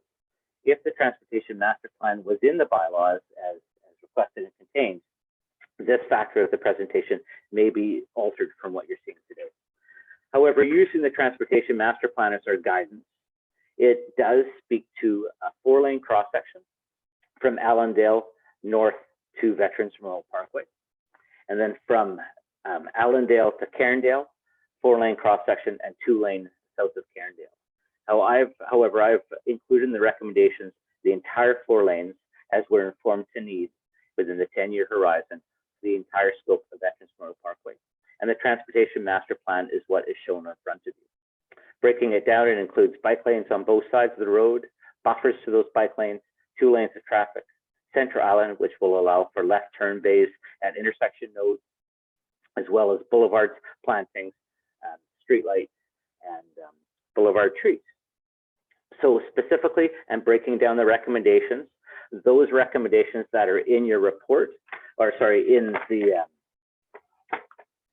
your report, and I can struggle to find the page, and I will quickly do so right now, but they've been broken down as I've indicated into segments. And so this segment of the resolution is specific to the recommendations that are tabled in the report for Veterans Memorial Parkway. So it reads, for Veterans Memorial Parkway, that it be constructed both above and below ground, both shallow and deep utilities and lighting as follows. For that portion of Veterans Memorial Parkway, Allendale north of Souk Road, that it should be shown as shown in Figure 2, Table 1, which is direct reference to your report, column section proposed by the Transportation Master Plan, which is essentially that 4-lane cross-section with center median that I've shown in the previous image. For that portion of Veterans Memorial Parkway, north to Allendale is shown in Figure 5. To the southmost property line of the developing road is the limit of of construction. So essentially the full scope is considered in the agreement with the Ridleys. That the hydro and telecommunications be extended through overhead surface. And this is different than the bylaw, which would read that the extension be through underground service. That the sanitary be extended to include lands that are just outside of the presently served area. Item 5, which is the drainage, which will break out of this resolution so it can allow for further discussion. However, it reads in series. So we'll just talk about that later. And item 6, gas, that the service be extended by the developer contribution where needed for the development lands, and that boulevard, all including the Central Island, be built to include irrigation, road edge boulevard plantings, including grass, trees, and shrubs, and be served by electrical supply. Now that service by electrical supply to the Central Boulevard and boulevards is outside of the bylaw, but seems to ring true for a lot of the seasonal displays, which are growing favor, and it's purely optional for council. So I'd like to suggest that we pause and look at Veterans Memorial Parkway. And I'll go back to the previous diagram so that council can see the scope considerations that are involved. It would be from the intersection of Allendale fully north to tie into the Stuk Road cross-section as the cross-section that showed on it. And then for south of the intersection, extending south to the red line to the limit of the land, that it continue with essentially that same cross-section and profile. That would include lighting and everything that's shown on there. Is there any questions about that specific section? That's great. Thank you, Brent. So let's concentrate on this particular section, and I am looking for a motion dealing with this particular section of roadway. Councillor Parkinson. Oh, you have to unmute. Sorry about that. Brent, could you clearly explain the differences between figure 2 in table 1 and figure 5 in table 2?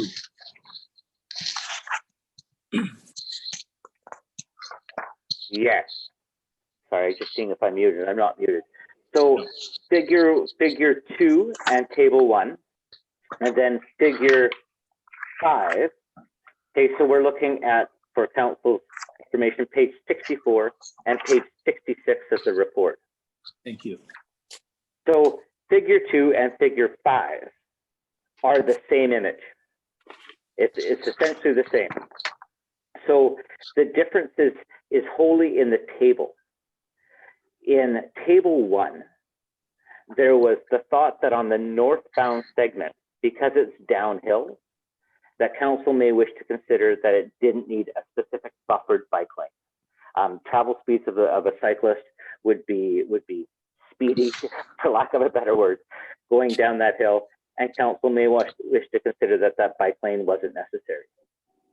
Otherwise, the other notation is that there's electrification to the boulevard, but that is the only difference between the tables in those sections, and the figures as represented are identical. So that's essentially it. It was that last segment of downhill, we were looking at eliminating the bike lane on the downhill leg. Okay, and electrification of the boulevard, can you explain the differences to me? Sure. Essentially, all Central Islands are not fed automatically, nor is it in our boulevard to treat them with electrification. However, it is a growing intention, and one that we haven't explored on areas that may wish to have seasonal displays. So the idea would be to run power to the head or the leading edge of the boulevard, so that way seasonal displays could occur in the trees, perhaps, if council elected to at a future time, and it would just be essentially plugged in from that. If it wasn't used, it would be there, and if it was used, it would be there. But that's the end of sense, and it's allowed the flexibility for tomorrow. So which table or which cross section is it included in, and which table is it not included in? So the section north to Stuk Road, yes, is the table that speaks to bike lanes on both sides, and the electrification is an extra consideration. The only other difference is that south of Allendale was where we thought to extend hydro as well above ground. So that is a notation in the table, and I'll bring you reference to table 1. Works required by the bylaw, and I'm in the last section. Hydro telecommunications, works required by the bylaw is to be underground, where extension necessary. Works proposed by the TNP is underground. It's in the specific considerations that are underneath the tables that it talks about. The council may wish to extend hydro overhead for the area south of Allendale. Thank you. Thank you. Thank you very much. Thank you. Before, Stuart, before you go on, can I just ask those that aren't speaking if you could mute, please, because we can hear someone shuffling their papers and it's quite loud. Thanks. Go ahead, Stuart. Thank you. Can I'd be prepared to make the motion that Veterans Memorial Parkway, I guess I should follow this recommendation, shouldn't I? Yes, please. Did you want to say just as recommended for us? I don't. Okay. So if I could follow like 1, 2, 3, 4, 6, and 7, but in number 2, where table 2 calls for the bike lane and buffering only on one side of the road, I think it should be on both sides of the road. Okay. So if that is enough to get the emotion with the electrification of the boulevards and the overhead hydro until south of Allendale, that's what I would like to say. Great, thank you, Stuart. So as written, but with the addition of a bike lane on the downhill section of VMP. Perfect. So yes, please. Great. Okay, so I'm just going to clear the hands. I'm looking for a seconder. Councillor Day, are you seconding that? Sorry, I'm trying to get my buttons to work, and no, I can't second that.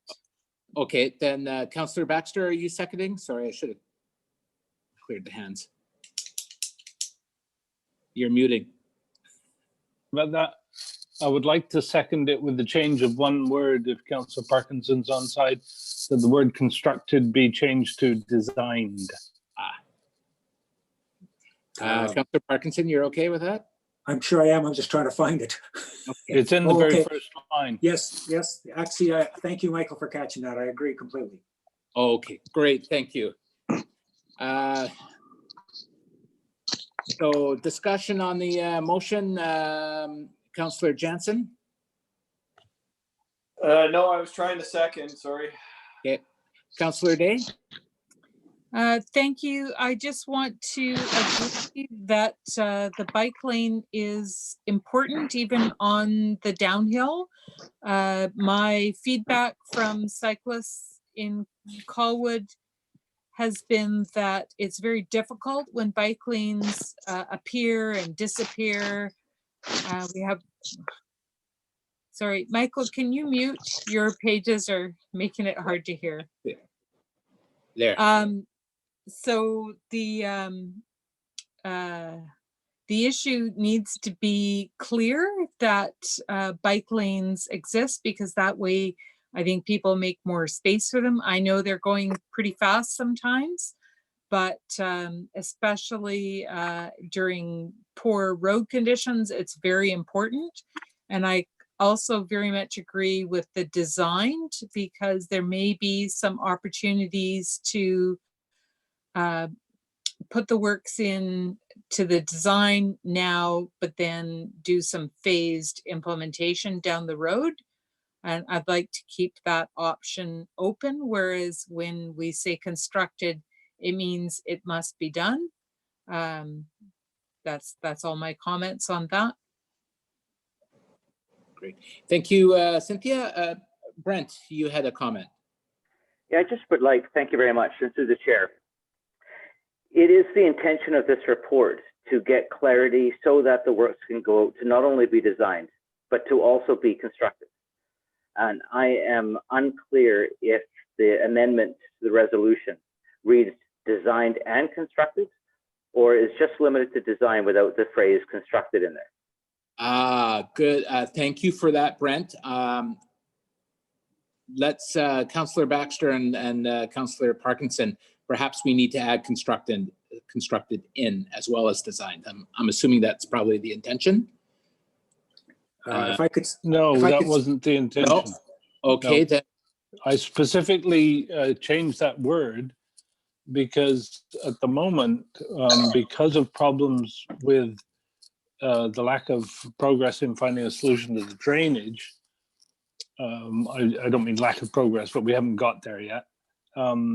We don't really have a good idea what this project will cost because the drainage is has got some very expensive options in it, which and the option to use has not been chosen yet.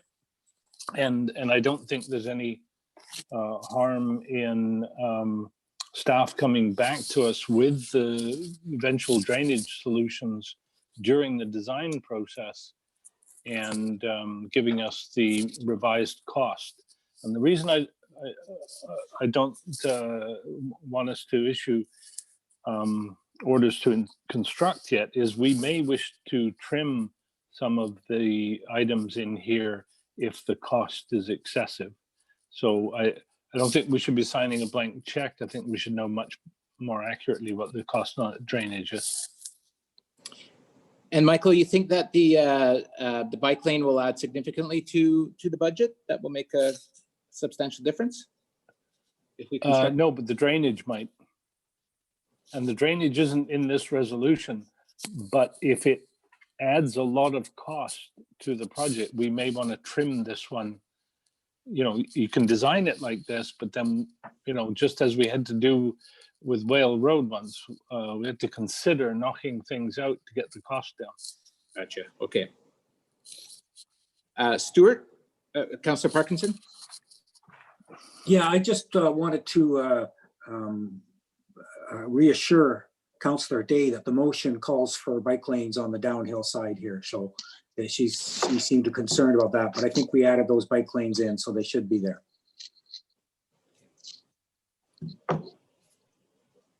Okay. Councillor Day? Sorry, just one question that I forgot to ask was, there was a slide that was up earlier with red lines on it outlining the extent of the works. And I'm just wondering, do those red lines correspond with road improvements, or are they just indicating the areas that are contributing at this time? Thank you very much, Councillor Day, and through the chair. Those lines, with the exception of the red line that's shown on Wildcat Trail, represent the agreement. And it happens to coincide with the areas under development. I know it's dizzying to have me flip it around in my mouse, but I am going to go back one more screen. So the images are actually exact replicas of each other. So if I move promptly from one to the next, they should translate clearly. But you'll see the red X's. Those are the lands under development. So on the east side of Veterans Memorial Parkway, the eastern limit of those lands is the same limit of the agreement. That is the extent of which we were looking to extend Allendale Road with this consideration and at this time. The Wildcat is out because the agreement actually full covers the entire section of Wildcat Trail, both the north-south section as well as the west-east section. However, I've drawn that line due to the developing lands and the ability for the city to do the east-west portion of Wildcat Trail at a later time, at its resolve, or when the development is timed for those parcels of land. That portion of Wildcat, specifically the west-east portion, is and forms part of the agreement with the Ridleys. So if we did not complete it at this time, which is what's suggested in the report, that portion of the agreement would remain outstanding and still need to be fulfilled at a later time. Does that answer your question, Councillor Day? Yes, thank you. Councillor Baxter?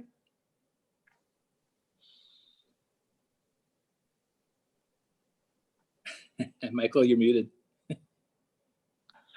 Sorry, I have a couple of questions. Do we know what the frontage of the buildings along, well, first off, actually, which side of the road will hydro and telecommunications be? So again, and I'm not trying to dizzy you and through the chair, Councilor Baxter. Well, it is when somebody else is in control of the mouse.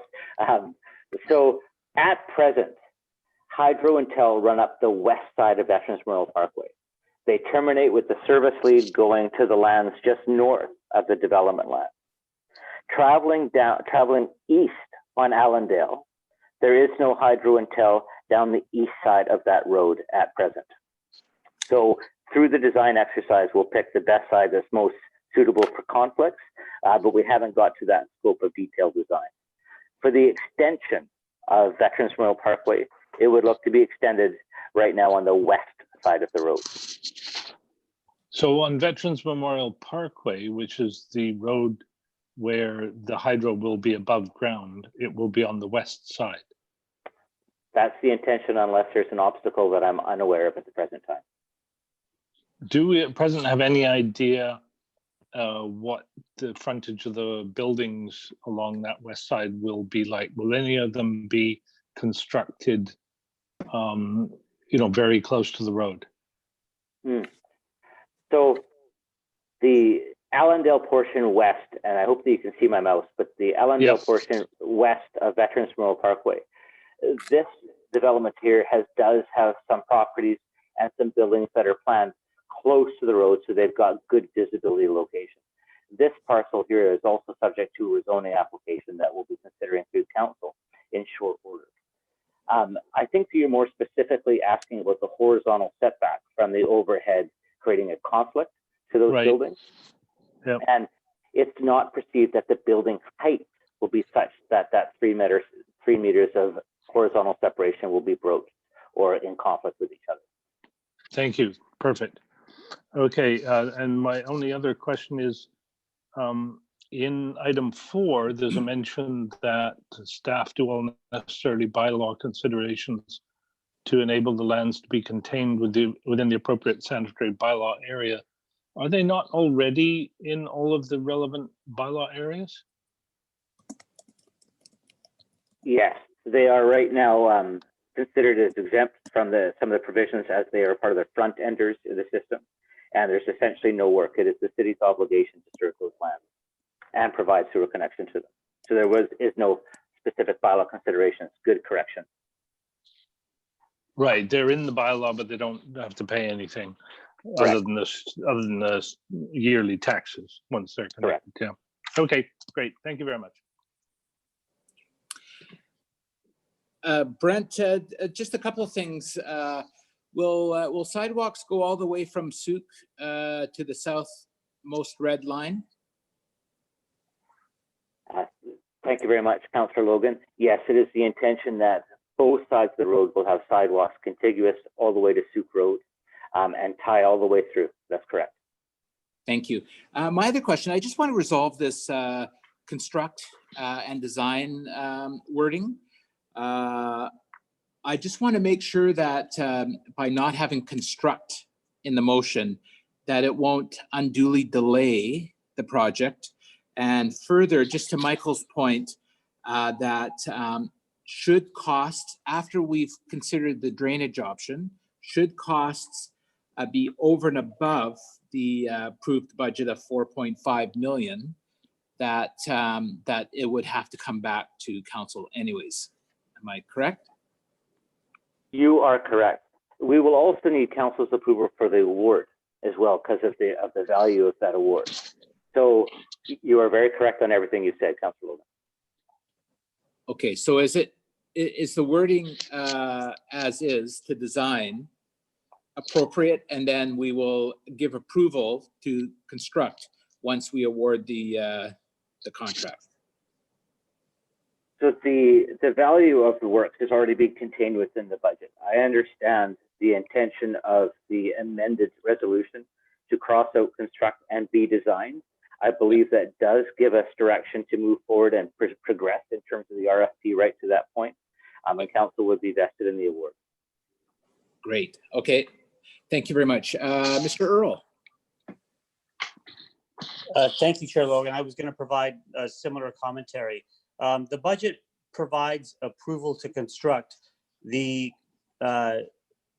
advice that administration is seeking this evening is construct to what design, as we've got conflicting policy with respect to the subdivision and servicing bylaw, the transportation master plan, and the joint memo. And so what administration is seeking this evening is the design by which we're going to construct. The approval to construct is part of the 5-year financial plan. And as long as we stay within those budgets, that approval exists. That's great. Okay, thank you very much. Now, I do want to move on, Councillor Parkinson, unless it's very brief, because we've got a number of other things we want to. Very, very brief is my opinion. It's inappropriate to construct these works until we know what we're doing with the Triangle Mountain drainage, because we might be painting ourselves into a very expensive corner. Yeah, I don't think there's any disagreement there, that's for sure. All right, I will call the question then. All those that are opposed to the motion? I'm not seeing any opposed, so the motion passes. Thank you very much, Brent. The next section, please. Thank you very much. If this is working, we'll now move into the drainage, and specifically, again, to make sure that your site doesn't go buggy. This is taking this item 5 from the motion and breaking it down into a separate section to allow for greater discussion as needed. So inside the McElhaney report, which is included as Appendix 3 in your agenda package, I could tell you what page. It's 81 of page 145 is where the technical memo commences. The catchment boundaries as shown for the Triangle Mountain land are shown in front of you, and this is what was determined by McElhaney. We can see that each of these boundaries drains to essentially, the catchment is defined by the peaks and valleys of the system, and you can see the ponding that occurs on the Tri-Stone Estates land, which is lands that we frequently call the Pattison lands or the Pattison pit areas. So in regards to drainage, the Allendale Road right-of-way is essentially the bottom of the hill. However, the city does not have a right-of-way or a means of drainage that exists right now through all of the lands owned by the Ridley family, whether that be the lands under agreement or otherwise. So breaking that one section out, that the report titled Design Center Scope Consideration for Veterans Memorial Parkway in Allendale and Wildcat be received, and regards specifically to item 5, that the RFP include provisions to serve the Pattison lands as outlined in the McElhaney Storm Drainage Report. I'm available to answer any questions that you may have. Thank you very much, Brent. So I am looking for a motion. Councillor Baxter?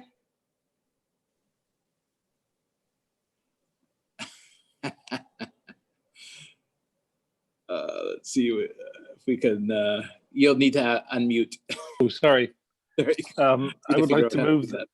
I would like to move the following, which is a replacement for the number 5 as written there.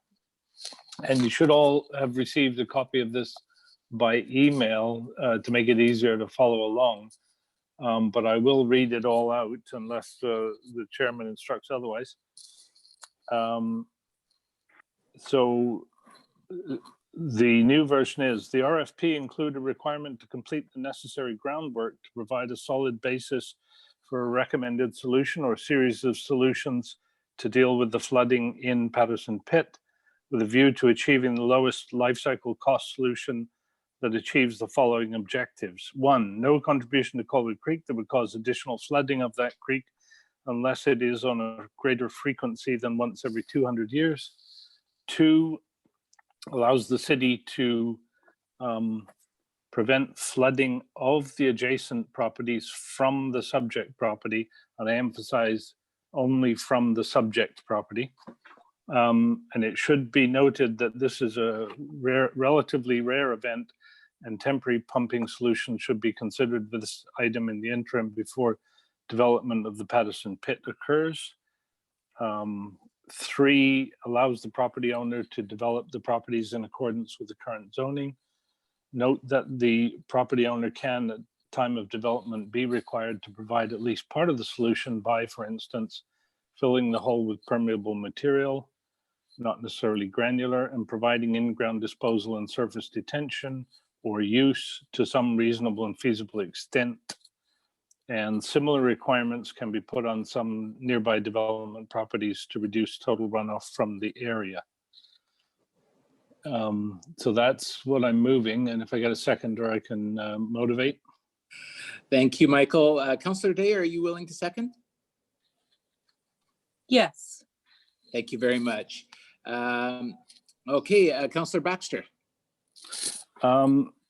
So my purpose in writing this version of this motion is to provide specific objectives. I think that it is council's job to set policy, and policy is usually set by setting objectives. That's what the strategic plan is. It's some very large objectives. These are, in the context of this project, very high level objectives. And the reason I want to be specific about the objectives is that I think the McElhaney report missed some of these points, and I'm not sure precisely what the McElhaney firm was asked to do, but I want to be sure that these points aren't missed in the second stormwater report we do. So, thank you. Great. Thank you, Michael. Councillor Day. Thank you. I agree with Michael in looking at the drawing of the the drainage, that one, yes.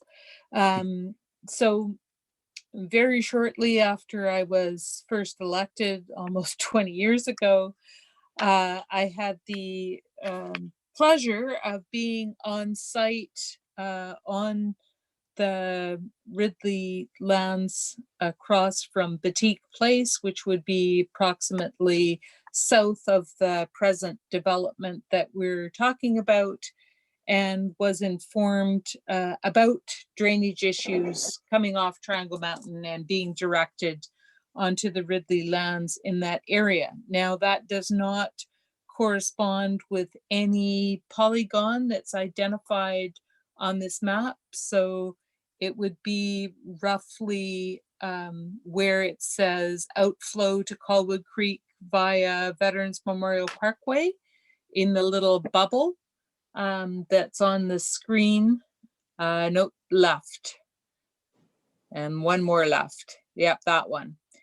So Boutique Place is the little cul-de-sac that would be right underneath that little box. And so the property that's currently being developed there, I have been made aware of drainage issues in that area that needed to be addressed. So I believe that this motion does allow staff to look more closely at that. Great. Thank you very much, Cynthia. I don't see any more hands up, so I will call the question on the motion.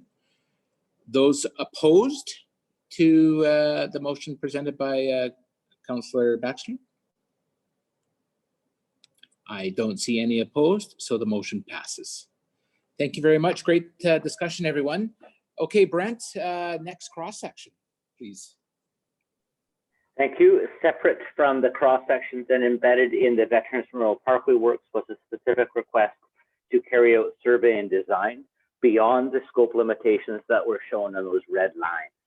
The intent would be, while we're out there surveying it, that we might be able to capture the opportunity and go all the way to Carindale and get the design done to again enable council shovel-ready projects as the future enables. And so there's one resolution that's specific to carrying on the survey beyond the scope that's been shown. And that resolution is here, that Veterans Memorial Parkway be surveyed and designed through the Carindale Road cross section as shown in figure 2 and figure 5 tables 1 and 2. So I would calculate that that would probably follow the same consideration that was tabled by Councillor Parkinson with the cross section of intention as aforementioned. Great. Thank you, Brent. Reasonable request. I'm looking for a motion, please. Moved by Councillor Kobayashi, seconded by Councillor Jansen. And I will look for discussion, please. And we'll go to Councillor Jansen. Brent, just a question. So in this design, would that, I mean, we did hear recently that Carindale intersection is experiencing some pressures. Would that include design for any potential changes, necessary changes or signalization for that intersection as well? Through the chair, no, I'd be going, sorry, I stand corrected. The intention would be to go to the north side of that intersection and not consider the intersection design, largely because the intersection should be considered on a whole, similar to how we are considering Veterans Memorial Parkway, Allendale, or Latoria. Okay, so up to the intersection, got it. Councillor Baxter. And you'll have to unmute. My apologies. My apologies for having to be reminded to unmute again, but my apologies.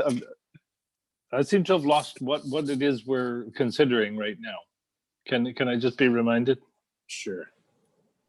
Sure, I don't mind doing that through the chair. So Councillor Baxter, we're speaking specifically to the singular element of survey and design. If I was going to reference the report and the resolutions as contained in that report. So I'm back on page 57. Okay, so it's, and that Veterans Memorial Parkway VMP be surveyed and designed through the Carindale Road. Correct. If council would like to include the intersection, they can choose to. All right, we have a motion on the table. Councillor Day. Thank you. It's just in regards to the intersection. Is the intersection being looked at from some other report that's coming forward? Good question.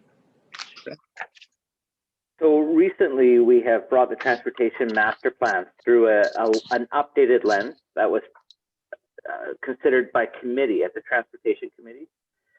In that update, it was a comparative between the 2014 and 2019 as to where those intersections stood. Carindale was still shown to be exhibiting a level of service A or B intersection. However, Councillor Day, you are correct. It was earmarked in the transportation master plan back in 2014 for needing improvements, and staff are aware that the volume of left turn and that singular movement, so coming down Carindale, so coming down the west side to Veterans Memorial Parkway, is a delayed movement. That singular movement would be perhaps below B, but the intersection itself is still a B or an A. The other side of the intersection has a predominant movement to go right onto Veterans Memorial Parkway, and that's a free flow kind of movement and stuff at A. So it would be subject to review within the 5-year scope and would be part of the 2021 update to the transportation master plan as considered in the strategic plan. Okay, I would just add that my personal observation is that straight through traffic, east-west traffic is having difficulties at peak times in the afternoon, such that I've witnessed people simply having to give up and go a different way. Like it isn't a matter of you could wait 5 minutes and find an opening. There was no opening. So I think that both that intersection and the connection through the Allendale lands between Machosen Road and Veterans Memorial Parkway both need to be considered moving forward. And I will simply leave that as a comment for tonight, but I'm hoping that we will see something come forward on those connections because they all impact one another. Thank you, Cynthia. Seeing no further hands up, I will call the question on the motion. Those that are opposed? I'm not seeing any opposed, so the motion passes. Thank you very much, Brent. Next section. Sorry, I'm talking to myself, and here I go. So the next section We'll start to delve into the Allendale east-west portion, and we can break this down into the portion west of Veterans Memorial Parkway. However, I've considered it as Allendale in terms of the entire segment. But for this example, we'll talk about the Transportation Master Plan and how it represents Allendale. It is not earmarked to a specific cross-section. However, in the report, I've spoken to the potential volume that may be between Wishart and Veterans Memorial Parkway as an east-west connection, and tabled a specific consideration there, as well as another option that's being presented to us. Starting for clarity, though, on the west, Allendale presently terminates at lands that aren't considered in the agreement and are not subject to development, or at the present time. Those lands may be in regards to future development. However, because it's a fixed section of roadway, staff are proposing that we use the local road cross-section from the Transportation Master Plan. It does still call for bike lanes. It does still call for those bike lanes to be buffered. However, it fits within a 20-meter right-of-way, which is exactly what we've got on Allendale. It involves sidewalk on both sides of the road, and boulevards and the center and sort of boulevard treatments of lights and trees. You'll note, though, that there is no central median. It may be considered that the volumes of pedestrian traffic or even cycling traffic may be limited. However, Allendale, through the development of land not included in this consideration, may extend to tie into the road systems to the west. And so that's why this cross-section is shown, to show the potential future connection and a rich pedestrian and cycling environment. So for the areas west of Allendale, the cross-section is as shown, and that is represented in the tables that have been provided in the report. For the section east of Veterans Memorial Parkway on Allendale, we actually have a third option. We've got the bylaw, we've got the Transportation Master Plan, which I'm proposing would be a Kelly Road standard, which would simply be a 3-lane cross-section, which allows for center median. It's shown in your report. I'm sorry, I'm flipping through pages. Therefore, I'll get to that when I get to it. Oh, it's shown on page 69 of a page 145, the Kelly Road standard in the Transportation Master Plan, and it's shown as figure 8. The alternate standard that's being proposed and is represented by column C of the table below it is the implementation of what's considered a multi-use pathway.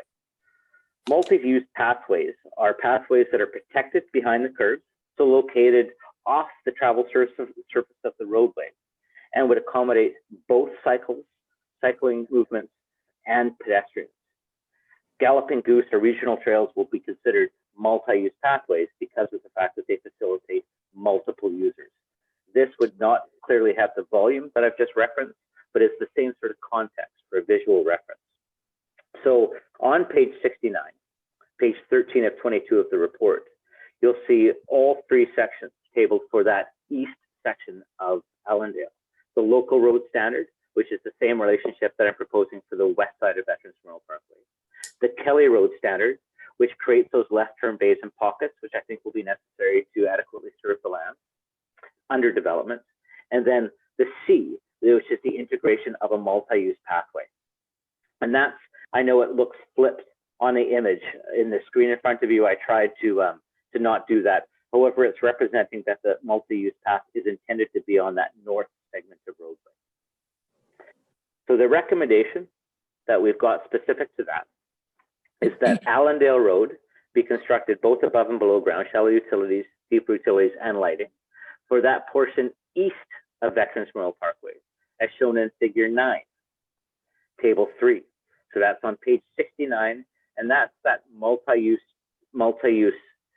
concept that's shown is what's referenced in this resolution. So that east of Veterans Memorial Parkway, as shown on figure 9, table 3, to the eastern edge of the developing land. And that the cross-section be amended so that the bike lane is protected and located on both edges could be an amendment, thereby separating that bike motion to both be on both sides of the road and transferring up but protected behind the curb. So that portion west of Veterans Memorial Parkway is to be as figure 11, table 4, which is that local road standard. And I'll flip back to it as well, which is the local road standard shown here. and that hydro and telecommunications be extended through underground service because it's short segments of roadway, and that we extend beyond the limits of the project to serve through underground means the municipal sanitary pump station. That's item 4. And that sanitary, all the lands be provided a connection, that water, all the properties be served with water, and that fire hydrants be installed as necessary, and that gas is the same recommendations before. Gas be extended by the developer contribution where needed for the development of the lands, and that the boulevard, including Central Island, be built to include irrigation, road edge. And here again, I've brought forward that electrical supply, because council in the future may wish the option to have seasonal displays in that central treatment of that portion east of Veterans Memorial Parkway. I'm here to answer any questions, and I'll go back to that image for a reference slide. Thank you. All right. Thank you very much, Brent. Councillor Parkinson. Thank you, Councillor Logan. I much prefer the Kelly Road standard to the figure 9 standard that shows the multi-use pathway. I believe that the buffered bike lanes on Allendale East would be suitable in that area. I think they'll provide maybe a little more elbow room if we have a lot of truck traffic in this light industrial area as it develops. I think bikes on the road would be suitable, and I think that I am not a fan of the multi-use pathway in this situation. Let's leave sidewalks on both sides and widen the road out for bike lanes. So I'd like to make that motion. And I'd also like to suggest that the proposed cross-section local road standard, I guess it is for Allendale West, is probably overkill. Again, buffered bike lanes on a short road like that with likely minimal bike traffic would be overkill. My preference would be to just widen the lanes so they're a little bit generous, so that if there were bikes, there was room for a bike and a car, and also generous for any vehicle truck traffic. So I would amend the local road standard to make it just 2 4.3 meter wide lanes instead of the, I guess they're probably 3.3 meter wide lanes, 0.7 buffer, and a 1.8 meter bike lane. So I would like to go down that path. I don't know if I have support for that or not. Okay. Thank you. So I'm looking for a seconder. Councillor Jansen, are you going to second it? Or were you speaking? All of that made sense to me, but I had so yes, I'll second that, and then I have some comments. Okay, so I will. So we've got a mover and a seconder. Did you want to continue speaking, Councillor Jansen? Sorry, I was waiting for my invitation. Thank you. Thank you.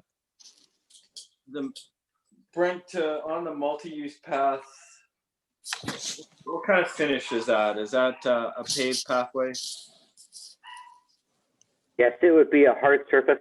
It's not specified here as either concrete or asphalt. Very often they've been realized as asphalt, however. Okay, so it's not like crushed or anything like that. That's correct. It's hard surface. And then I don't see one garbage can anywhere in this area. I knew that was coming. I'm just kidding. Yeah, with that, we will move on to Councillor Baxter. All right. As you notice, I'm already unmuted. My wife just handed me this useful sign. And thank her for us. I just wanted to move an amendment to this, similar to the amendment to the first one, where the word constructed be removed and replaced by designed. Okay, Councillor Parkinson, are you okay as a? Yeah, that's a good catch. Thank you, Michael. Much. Thank you. And Councillor Day. Thank you. My question, I think, is for Brent, and it's about the, get my directions right, the west side of Allendale Road. Whether the cross section would really need a left turn lane There is a roadway very shortly after you leave Veterans Memorial Parkway and start on Allendale Road. There's a road that heads south. And I'm just concerned that if there isn't some left turn lane for a car to tuck in out of the way, and I'm not entirely sure how the lands are going to look when they're developed, but it could present a problem. Brent? Thanks very much. I'm trying to strain to the traffic study, and I wish I could. I'm on my main computer, so I can't flip at the same time that we're talking. So my apologies. Just to make sure that I understand, it is for a vehicle that's on Allendale to turn left onto Veterans Memorial Parkway to go northbound? No. So say you were traveling south on Veterans Memorial Parkway and you turned right on Allendale, and then you were immediately going to turn left on the unnamed road that is on the plan there? Yes, okay. So there was no specific movement identified by the consultant for that would be considered a queue for the left turn bay based on proximity to the intersection. There was no movement considered for that. However, there was, and please work with me here, as we're traveling south on Veterans Memorial Parkway, through the intersection, there was a right turn into the developing lands that has been tabled by the traffic consultant, which would allow for a right turn movement into the lands and then an out movement back onto Allendale, allowing us to restrict that left in off of Allendale if necessary, because it would be served by another route. I can get more detail. Yeah, I can get more detail on that though. Great, that's fine. It was, I would agree with the motion that's on the table then, that the likelihood of really needing bike lanes in that area is fairly small, because at least as it is now, there's considerable grades and it isn't really connecting to anywhere. So, but on the other side of the road, I think the Kelly Road standard is more intuitive for cyclists and pedestrians, and there may be a lot of connection through that area in the future. Thank you very much, Cynthia. And Brent, I just want to make sure you're clear on what the revised motion is. Yeah, I can certainly piece it together. I completely understand it. There's one point of clarity that I would like to ask, though. Okay. I understand that for the west portion, that we're looking at widened lanes, and it would be considered a sharrow, which are bikes just occupy a portion without being inside a dedicated lane. However, I have not, or I don't recall, conversation about sidewalk on both sides, as shown in the cross section. And the pedestrian volume will equally be as low as the cycling volume. The cross section shows sidewalk on both sides of the road. Is there any comment about that? Councillor Parkinson, as the mover of the motion, that you. I think that's an astute comment. I would go with sidewalks on one side, and I'd leave it up to the designers to pick a side. Thank you, Brent, for that question. That was really good. Councillor Kobayashi? Yes, just a quick question. We're making a bunch of assumptions here. In my own head, I'm looking at this. We're making these assumptions about the amount of traffic that's going to be traversing. And I guess what I don't have a clear picture on in the big picture is I really don't know everything that's going in there. So we're making statements, but what if you had, a building, an office building that you're putting 600 employees in it, sort of thing? Like, doesn't that change the dynamics? The very fact that we don't even know what's going in here, are we sort of shortcutting just to save money for that sake, or do we actually know what's going in here? Oh, who wants to tackle that, Jem? I can't raise my hand. Oh, right. I thought you were just avoiding it. Go ahead. No, I certainly can. The official community plan does speak to the land use that's under consideration.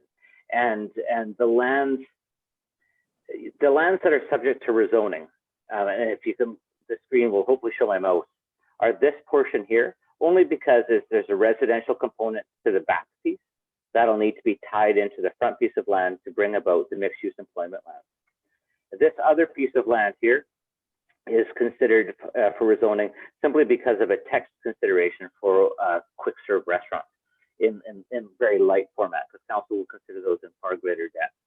The other lands will be mixed use industrial. And to directly answer Councilor Kobayashi's question, I don't know the number of employees. However, the connection, the Allendale connection, which was alluded to by Councilor Day earlier on in the evening, has been identified through the South Colwood transportation studies that were initiated for the Royal Bays and provide a backdrop to the joint memo as being an increasingly prevalent connection. So the road cross sections and standards are as proposed by the traffic consultant and are being proposed to deal with the volume of residences and communities. If there's such a time where we need to expand those lanes, we do have room within this cross section to either amend that central island, remove boulevard segments, and landscaping does form a component of development permit considerations on all these lands. So that may be considered that there's no loss in that future realm. But I don't have all the answers for you, Councilor Kobayashi. So can I, second part of that question then, what's, using your professional educated guesstimate here, what's the price differential between what is being proposed in the amendment and what you had proposed? Do you have a rough order of magnitude number? Sure. Anytime we consider a lane, or that's including the geometry that's shown on these cross sections, it can grow as high as $1,000 a meter. Every time I walk a sidewalk, I tend to walk $65 per pace, and that includes sub base and all of those works. I would hearken an estimate that $1,000 a meter is too high. I have a gross assumption that would be for a much greater standard. However, it would be in the nature of several $100s a meter that we're carving out by removing a sidewalk and affecting the lane width. Thank you very much, Brent. Thanks, Brent. Thanks, Doug. All right, I don't see any more hands. So I will call the question on the motion. Those that are opposed, please raise your hands. Not seeing any opposed, so the motion passes. Thank you very much. Okay, Brent, next cross section, please. Okay, thank you very much. I think that this is our last piece of the pie to dissect, and this is the component upon Wildcat Trail. So I ask you to cast your memory back multiple slides to the developing lands and those lands that aren't under development at the present time, and the agreement lands. The agreement lands include the land west of Wildcat, south of Allendale, and both of the portions on the west side of Veterans Memorial Parkway. The obligation of the municipality is to extend Wildcat beyond that red line and to the full length of the Wildcat Road. However, because we don't have a development potential on this piece of land, the proposal as recommended is that we construct Wildcat up to the limit of this property here being constructed, basically to the 90-degree turn that allows it the room to expand in the future. The obligation to construct those works in the future remains that of the city, but because this land on the east side is under development intent, that's why I've drawn the limit here, because it would fully serve this land.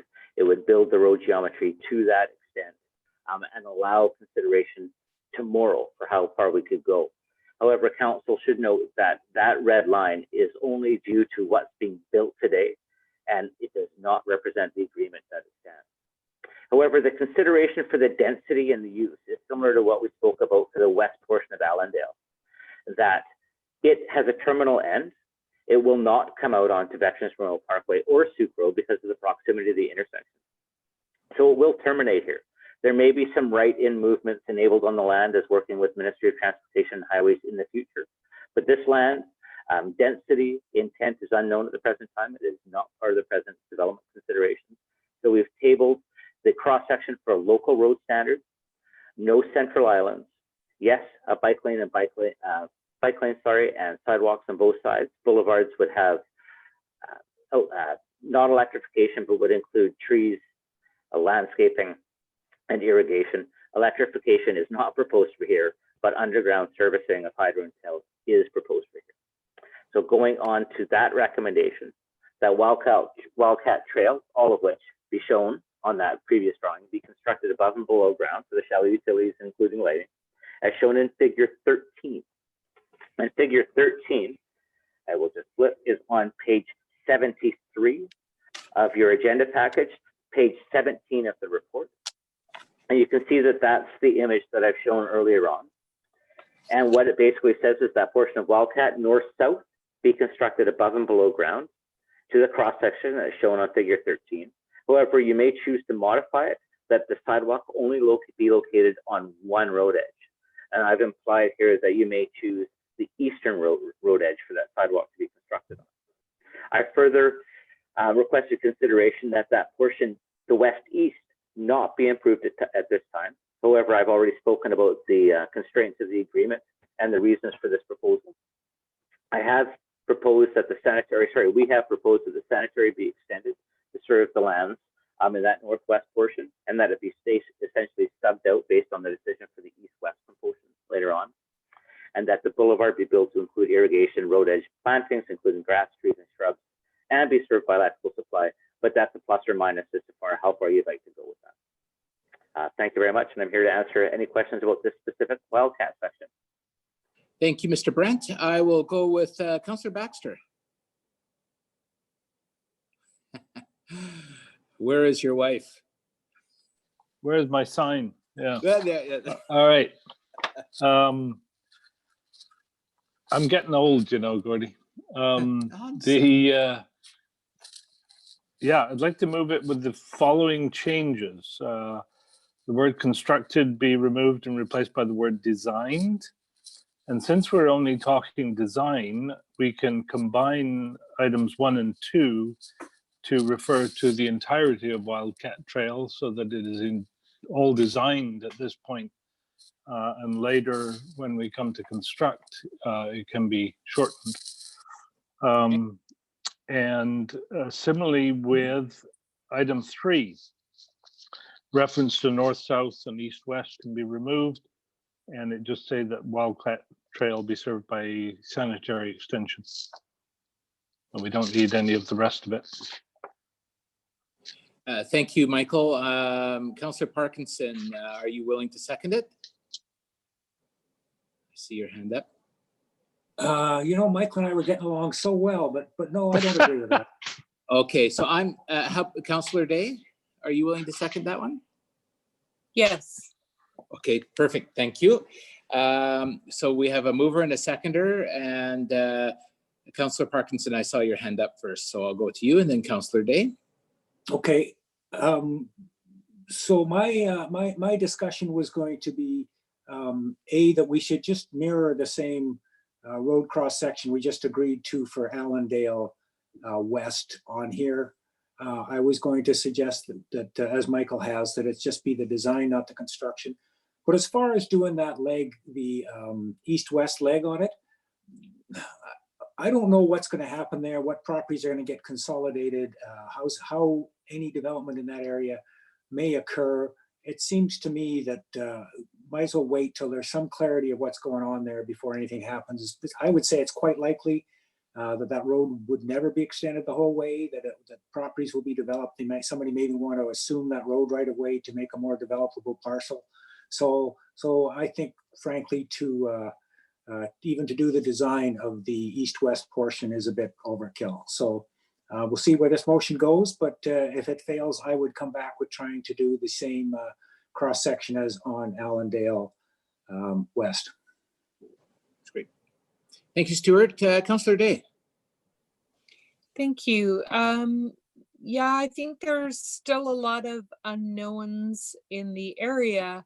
However, one fact remains true, which is that cyclists and pedestrians already use Allendale Road from Wishart to this area, and it is probably never going to be as comfortable to be on Veterans Memorial Parkway on a bike or on a sidewalk as it is going to be walking along or riding along Wildcat Trail. And this may provide a very useful connection for pedestrians and cyclists. I just heard that there was intention for a fast serve restaurant on the other side of Allendale. So people may be walking from Jaydell Drive or any of the other areas off Souk Road and wanting to utilize a less busy road for pedestrians and cyclists. So I'm comfortable with the road being designed at this point in time to a standard that is similar. However, I do think that since we're designing at this point in time and not building at this point in time, we should be designing it for sidewalks on both sides of the road and bike lanes on both sides of the road, because it may become a very useful corridor in the future. Great. Thank you very much, Cynthia. I don't see any more hands up, so I will call the question. All those opposed? Can I get a repeat of what the motion is, please? Thank you. Certainly. Michael, can I leave that to you? I did jot some notes down, but I just want to make sure I got it right. And you're muted. As always. It is as shown, but with the replacement of the word constructed by the word designed, and the combining of item 1 and 2 so that we are designing the entirety of Wildcat Trail, not dividing it into north, south, and east, west. And also item 3 would just say sanitary, that Wildcat Trail be served by sanitary extensions, and end there with no reference to north, south, or east, west. Okay. All right, I'll call the question again. Those that are opposed? I see 2 opposed, Councillors Parkinson and Kobayashi. So the motion passes. And I believe that's it. Brent, I just want to tell you that that was such a well-written, easy to read report. Thank you very much. And I really appreciate the discussion that and the patience that council had in dividing up those different cross sections. I thought that was well done. So thank you very much. Great discussion. All right. So we will move to item 8, bylaws. 8.1, bylaw number 1826, council committee procedure amendment bylaw for first, second, and third readings. And I will invite Selena, our Director of Corporate Services, to provide an overview of the report. Selena. Thank you, Chair Logan. I'll assume that you can hear me. Yes, we can. Yeah. Okay, just going to give a quick overview of the amendment. The bylaw that is before you tonight is in response to direction that council provided on May the 25th. At that meeting, there was a discussion around council meetings to an earlier start time. And through that discussion, it was determined that there would be a benefit in providing a consistent start time for both council and committee. Council had a regular start time of 7 p.m. Committee had a 6 p.m. start time, and council resolved to change both to 6:30 p.m. start time. So currently the bylaw, the procedure bylaw, is silent on a specific start time for committee of the whole. So this amendment doesn't address anything related to committee of the whole. The bylaw does prescribe a 7 p.m. start time for regular council meetings. So to effect the change that council has requested, an amendment to the procedure bylaw is required to either remove this reference of 7 p.m. or to change it to 6:30 p.m. So of note to council, there is no requirement in the charter for that level of specificity with respect to start times in a procedure bylaw. And often it is left to council to decide on an annual basis through a resolution when they set their meeting calendar for the following year make that determination. Part of the reason for that is as things change and council may wish to change start times, a procedure bylaw amendment will always trigger a statutory notice provision, which is a 2 consecutive week advertising opportunity that runs approximately $1,500 each time that you have to do that. So staff's recommending that the start time be removed from the bylaw and that council move to the model where you adopt a resolution once a year, adopting the schedule of meetings for the upcoming year. Once adopted, that schedule in accordance with the legislation is advertised in the newspaper. And of course, it's on the city's website, meeting portals and social media sites. So the bylaw before you recommend or is making those proposed changes to remove 7 p.m. and have the schedule set by resolution once a year. Another related change that the amendment proposes is bylaw section 23, which deals with meetings not proceeding beyond 10 p.m. without a 2/3 vote of those present. So this particular clause is applicable to council, committee of the whole, and any of council's committees that are comprised of all of council. So the 3 new committees that we just onboarded, that 10 p.m. end time would be applicable to them. So with these new committees coming on with a 2:30 p.m. start time, staff's suggesting that the clause in the bylaw refer to a duration of a meeting as opposed to a 10 p.m. end time. We chose the 4-hour time frame in the bylaw based on the historical start of 6 p.m. for committee of the whole and 10 p.m. being the time selected to have to make a decision to move on. So that change is proposed in the bylaw, and along with it, staff has also increased the vote required to proceed beyond 4 hours. Currently, the bylaw allows for a 2/3 majority of those present to make that decision to move beyond 10 p.m. And staff is recommending that that be a unanimous vote of all those present. Under the charter, all members of council are responsible to participate in meetings, and requiring a unanimous vote of those present ensures that the rights of those present are all considered. So if all present cannot proceed or perceive that they cannot proceed, the business is then deferred to a time when all would have the opportunity to participate. So I'm going to leave it there, and I will open it to any questions that you may have. Thanks, Selena. I'll go to Councillor Day. Thank you. Unfortunately, I do agree with starting our meetings earlier and trying to not go past 10 o'clock. It has both a financial impact as well as a burnout impact for members of council. So I do understand the need to be concise. However, this bylaw that's been brought forward to us, I find that I can't support for the reasons that it is providing a different process. Colwood has had a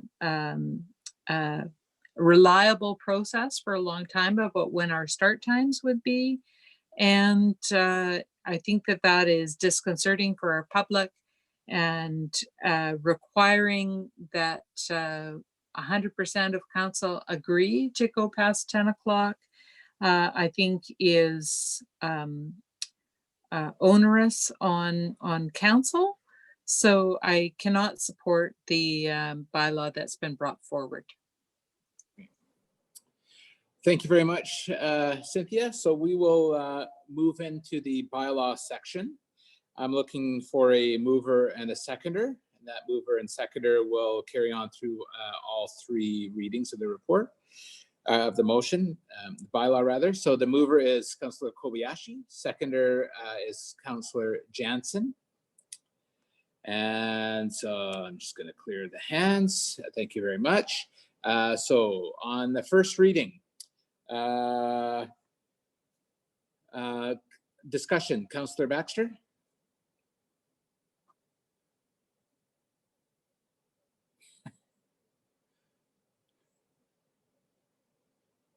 Sorry, I was trying to second. Oh, gotcha. Okay.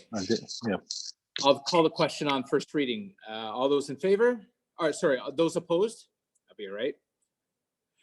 Opposed by Councillor Day. The motion passes. On second reading, any discussion? Seeing none, those, Councillor Parkinson? You're on mute. Which makes my point. I wonder if we should change our always adjourn 4 hours after to start to always adjourn 3.5 hours to coincide with the 10 o'clock time that's been consistent. As you can see, some of us get tired towards the end of these long meetings. Is that an amendment you're making? That's an amendment I'm proposing. I'll make that Okay, public. so the amendment is to change the 10:30 time to 10 o'clock in the bylaw. I'll second. Thank you. Any discussion? Seeing no discussion on the amendment. Those that are opposed to the amendment? None opposed? The motion passes. On the main motion, that's second reading. I'll call the question. Those opposed? One opposed, that's Councillor Day. The motion passes. On a third reading, any discussion? Seeing no discussion, those opposed? One opposed, Councillor Day. The motion passes. Thank you very much, everyone. There is no in-camera tonight, and so I will ask for a motion to adjourn. Moved by Councillor Day. Woo! All right. Nobody's going to be opposed. Thank you very much, and have a great evening. Night, everybody.